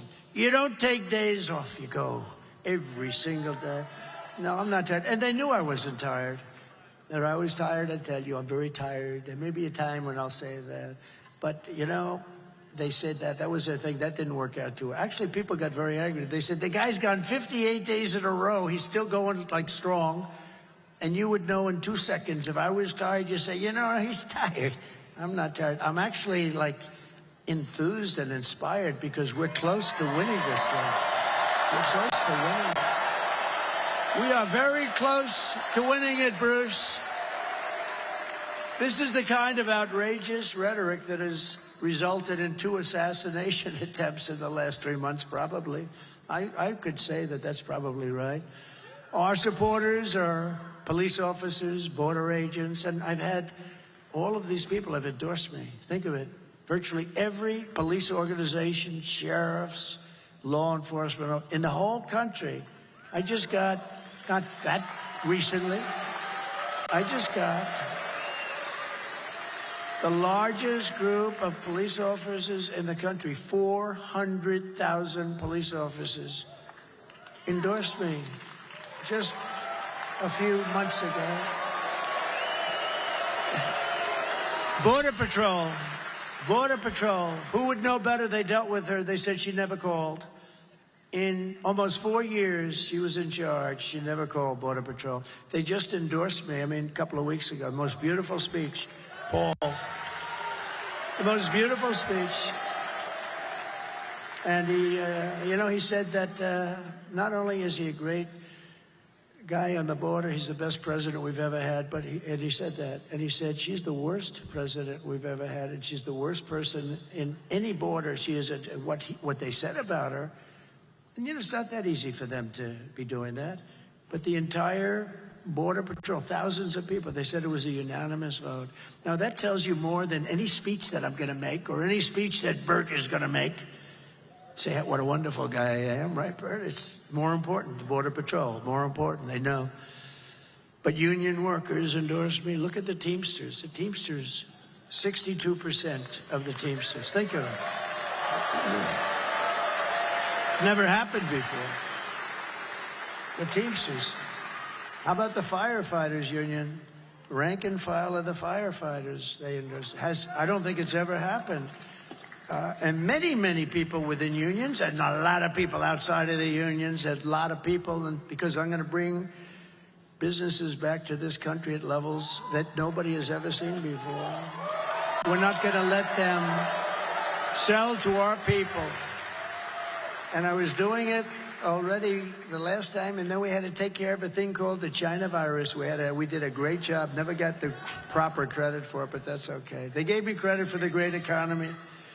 They gave me credit for wiping out ISIS, which everyone said would take years, and it took us a matter of weeks, because our military is bad.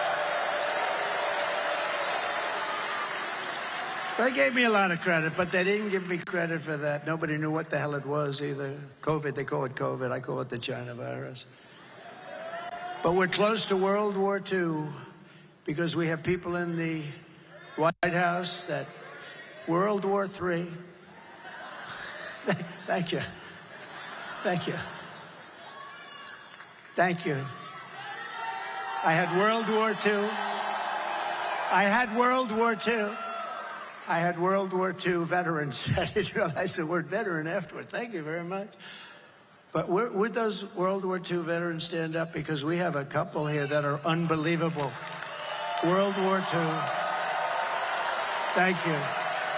The guy looks better than I look. He looks better than Trump. Thank you. Thank you.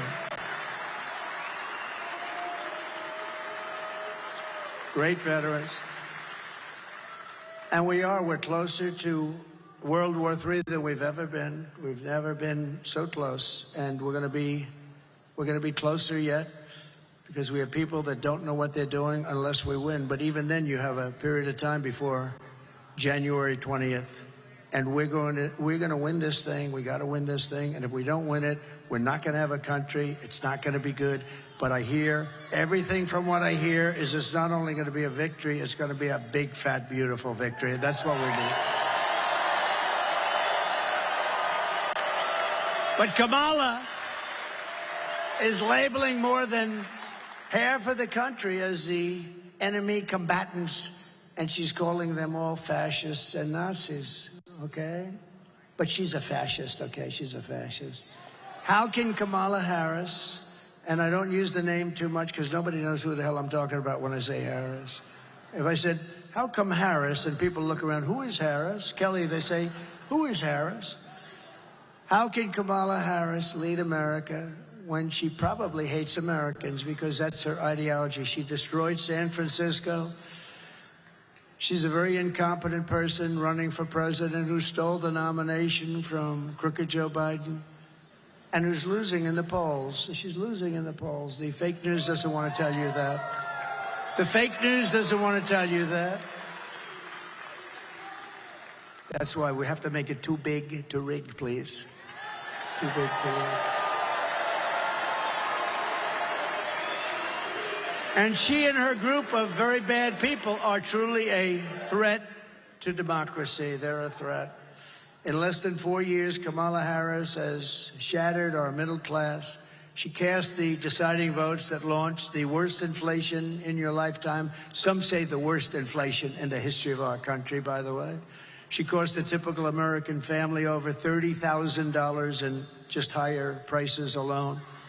She killed 50,000 manufacturing jobs this year alone, 50,000. And you know what she does? She lies. She does ads. Donald Trump wants to close down Social Security. I want to close down Social Security. Just the opposite. I'm the one that's going to make Social Security strong again. We're going to make it strong again. She's going to close it down. And you know why she's going to close it down? Because all of the millions of people she's allowing into the country want to go into Social Security, Medicare, all this stuff. It's going to be worthless. She's going to close it down. But she does ads the exact opposite. Take anything. Oh, Donald Trump will raise taxes. No. I'm the one that's lowering taxes. She's the one that's raising taxes. They lie. I find her worse than Hillary. I find her worse. I see these ads, and it's so. And I go to my people.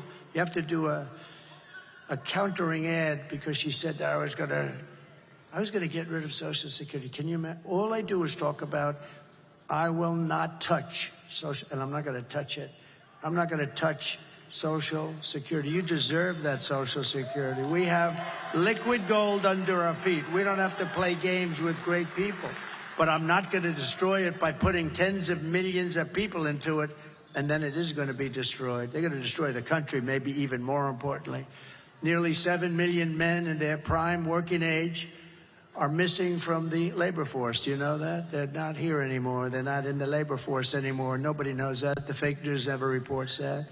Now Kamala wants to raise the typical family's taxes by nearly $3,000 a year and impose a 33% tax hike on all domestic production. You know what that means? That means they're going to leave and they're going to go to Asia. They're going to go to Europe.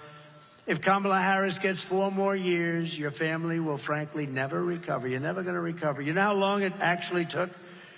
1929, it took many, many years. You know, they thought they recovered in the 1940s, and it took all the way to the 50s to recover. It took years and years to recover. And that's what you're going to have. You're going to have a 1929-style depression. If I win, we will, and we're going to do this very fast. We're going to quickly build the greatest economy that the world has ever seen. We had that 4 years ago. We actually had that. We will rapidly defeat inflation, and very simply, I will make America affordable again. You know, the biggest thing I hear is groceries. You know, like when I was telling you before about the men and women's sports, I never hear that, but I hear about groceries. It's sort of basic, too. I hear about groceries. They're so expensive. A woman goes to this is an anecdote, but that happened. A woman goes to the store with 3 apples, an old woman, and then she sees the price of the apples and she brings one back. That shouldn't be America. That should not be America. And that's what's happening, too. I will massively cut taxes for workers and all small businesses, and we will have no tax on tips, no tax on overtime, and no tax on Social Security benefits for our seniors. And I've just announced last night at Madison Square Garden. Did anybody watch last night? That was great. But just announced that I will support a tax credit, full tax credit, for family caregivers who take care of a parent or a loved one. They deserve it. And they add so much to our country, and nobody speaks about them, but they do. It's a big factor, and a lot of people ask me about that, and I think it's fair. Because we have so many different ways to make money. We have so many ways. And we're going to bring Elon in. Anybody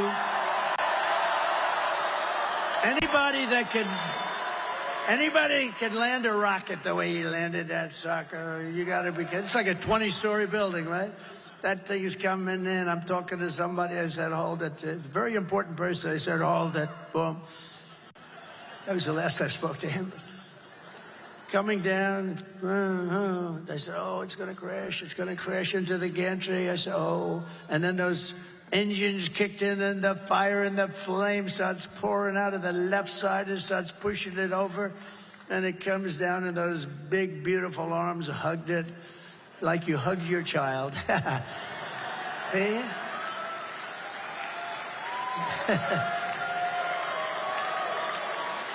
See, that could have been a very embarrassing moment, right, Bert? He said, oh, that's so nice. He said, thank God. He said, child, like you hug your child.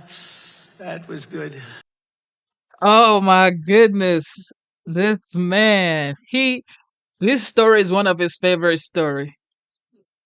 This story is one of his favorite story. He has said this story. He said it on Joe Rogan. Man, the OG, the Don, the 45th. Who most people say most likely be the 47th? What do you think? Double tap your screen, subscribe to the channel. Think about it. You have Elon Musk, you have Tucker Carlson, you have Vivek, you have Tulsi Gabbard, you have RFK. This is Justice League, bro. You better get ready and make sure you go out there and vote. All right. Don't sit this one out. Do what you're supposed to do. Go out there and vote. It don't matter who you're voting for. Okay. Vote for who you want to vote for. However, I voted today and I voted for the legendary. The legendary. But it's true. It's true. How beautiful was that, right? So he wants to. He doesn't need to be secretary. He doesn't want to be secretary. He wants to be a man that can cut costs, have you live even better. You're not going to be affected. But I think he said $2 trillion. And nobody would do it better than him, and he's going to do it very responsibly, and we have to, it's amazing that, you know, he just wants the country. That's why he endorsed me very strongly. Elon Musk, the guy is incredible. And he endorsed me so, and you know where he is right now? He's campaigning in Pennsylvania. He's been doing it since he landed that crazy rocket ship. Right? No, he's been campaigning. He's been campaigning in Pennsylvania since he landed the rocket ship, you know?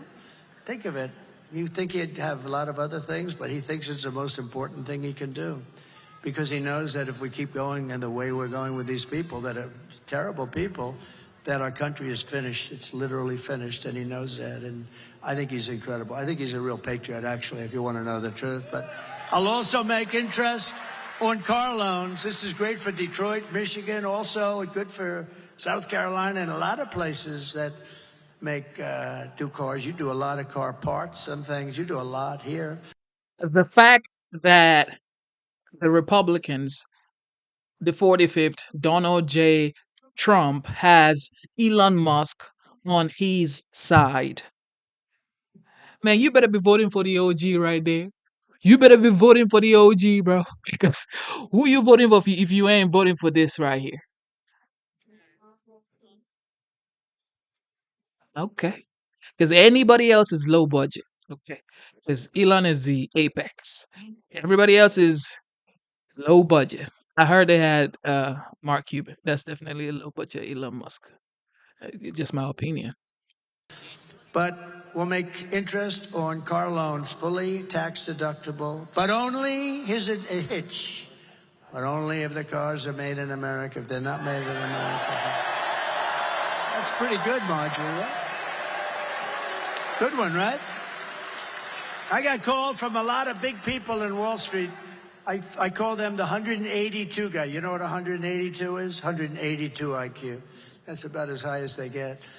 And they'd call me up and they'd say, where did you come up with that idea? First of all, deductibility. Actually, when I went out with it was 2 weeks ago in Detroit. But then I said, wait a minute. It doesn't help us if we're buying a car from Japan. Why would we do the deductibility? But we'll do it if you build a car in Detroit or any place in the United States. We'll do it. So we get deductibility. You know how many cars that's going to produce? I think it's going to produce a lot, and they're going to be built in the U.S., and that's what we want. I will cut a record number of job-killing regulations, and we will end Kamala's insane electric vehicle mandate, which not everybody wants an electric car. Not everybody wants them, and they're great, you know. Elon does the best. I mean, he does unbelievable with the electric, but it's meant to be a market. There's some, I think they're amazing, but they don't go far enough. Little things like that, they don't go far enough. And they are more expensive, right? And there's a great market for them, but we want gasoline-powered cars and we want hybrids. We don't want hydrogen. We do not want hydrogen cars because they're extremely dangerous. You're not recognizable if something goes wrong. If something goes wrong, and Marjorie Taylor Greene with that beautiful blonde hair is driving down the highway in a hydrogen car, and the problem with a hydrogen car, if something goes wrong, it's like the atom bomb went off. You're not recognizable. But they say, we think we have it under control. That's not good enough. They'll say, we thought it was Marjorie Taylor Greene riding down the middle of the turnpike, but she's no longer recognizable. We found some of her. I won't say. We love her. Stand up. Marjorie, stand up.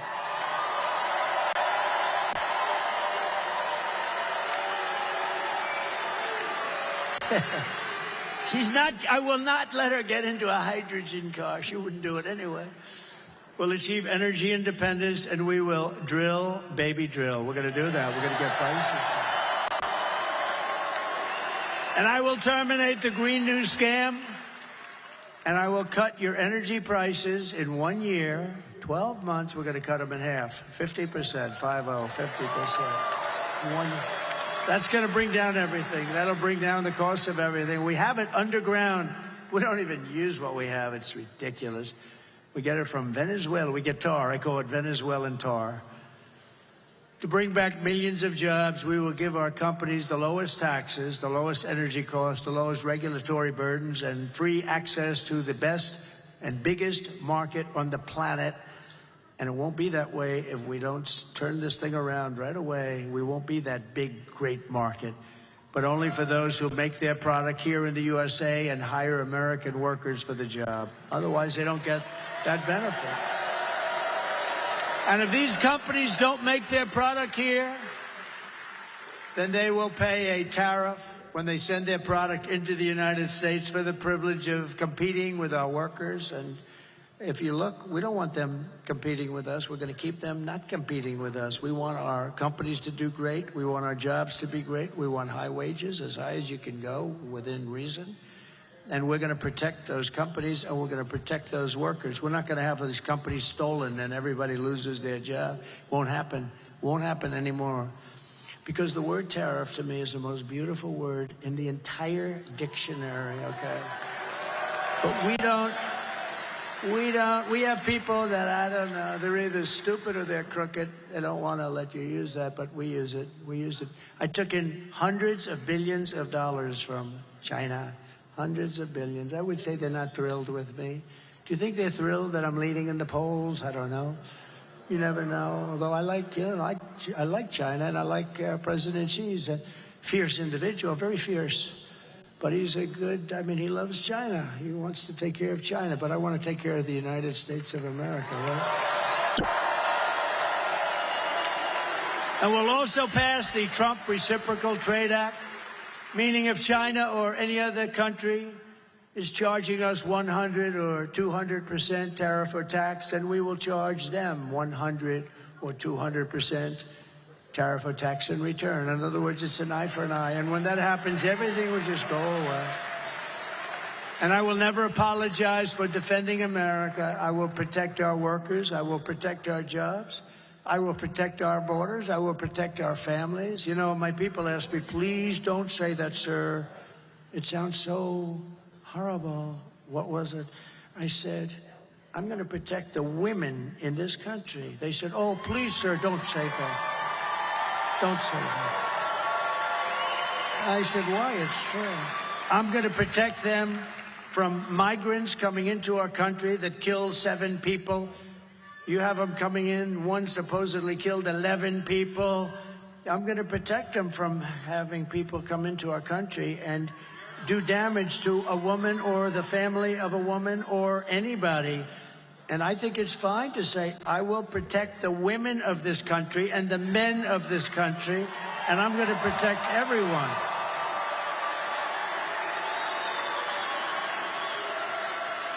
They said, please, sir, please don't say that. I think, okay, ready, women. Should I not say that? Ready? Maybe they're right. I don't think so.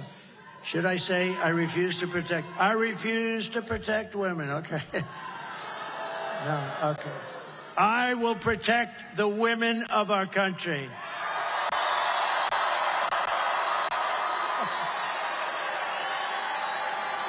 Yeah. Guess that settles that. I guess that settles that, right? All right. Well, we're going to protect everyone. and I will protect the birthright of our children to live in the richest and most powerful nation on the face of the earth.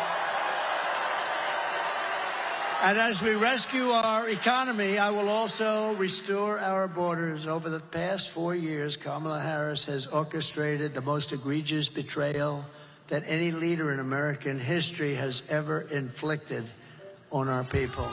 She is a disaster. She is a disaster. You just ask Border Patrol, they'll tell you she's a disaster. She doesn't know what the hell. She doesn't know what she's doing. She's violated her oath, eradicated our sovereign border, and unleashed an army of migrant gangs who are waging a campaign of violence and terror against our citizens. And we're not going to let it happen. Kamala has imported criminal migrants from prisons and jails, from insane asylums and mental institutions, from all around the world, from Venezuela to the Congo. Oh, Congo. They're sending a lot of their people because, you know what? They don't want to take care of them. They're going to send them. They're sending them here. We have a lot. They come out of Congo prisons, but they come from Africa. They come from the Middle East. They come from a lot of places. And of course, they come from South America. The jails all over the world are being emptied into our country, and only bad can come out. And if you look at some of these countries, crime rates are down 50, 60, 70% because they're taking their criminals and they're releasing them into the United States of America. We're a dumping ground. And she has resettled them into your communities to prey on really innocent American citizens. They didn't buy into this. The American public is outraged that Kamala is importing savage criminals who assault, rape, murder our women and our girls. I'm sorry to say that. I'm sorry to say that, but that's what's happening. Anyone who would let monsters kidnap and kill our children does not belong anywhere near the Oval Office. No, you have to protect our children.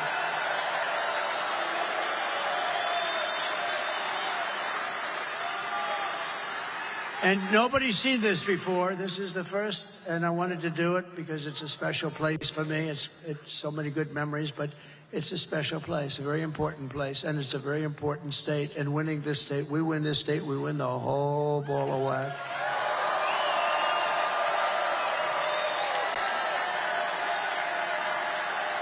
So this is the first time we've shown it on the screen. So today I want to show America, and I want them to hear directly from a mother whose world has been absolutely shattered forever by Kamala's open border program for idiots to import illegal aliens and gang members into our communities. And I will tell you this, it's the first time I watched it. It's difficult to watch. I will tell you that. I saw it on the plane coming in. It's very difficult to watch, but it's so true. It speaks 1,000 words. Please take a look. Sunday night, I asked her to not stay up super late because of her coming to work with me in the morning to do her summer school. She said, okay. I told her good night and I love you. I went to bed, not realizing that that was going to be the last time I saw her. We're best friends. Yeah. We're going shaking again. I woke up to notice she wasn't in her bed. I'm in my heart trying not to lose my mind because I don't know where she is. I finally remembered her phone had a location on, and her phone was pinging just 2 minutes down the road, right behind the skate park. I start driving to the direction the phone was being pinged at, and I see a couple cop cars with lights on. I see yellow tape, and immediately my heart drops and sinks to the bottom of my stomach. My daughter's hands and ankles were both bound. She was strangled to death, left with no pants. And I know in my heart, she fought incredibly hard. She was not going down without a fight. We begin with two men. We're learning are charged with capital murder tonight, accused of killing a 12-year-old girl. Police say these men strangled her before dumping her into that creek. Both men were in the country illegally. Apprehended, then released by Border Patrol less than 3 weeks before Jocelyn's death. The men accused of killing Jocelyn Nungare are affiliated with the gang known for brutal violence. Kamala Harris was in charge of immigration in our borders. If we had better border policies and not open borders and not these catch and release policies, I truly believe this all could have been prevented. Under her being vice president of this country, my daughter's life was ripped away from her. She had her entire life ahead of her. Happy birthday, dear Jocelyn. My daughter is 6 feet in the ground based off of policies that she allowed to keep. Kamala Harris did have one job, and she not only failed, not me, she failed my daughter. She failed Jocelyn. You know, she was only 12. President Trump reached out, gave me his sincerest condolences as not a former president, but just as a father, someone who cares. I believe Donald Trump needs to be back in office. I can at least know that my next child will be safe in this country.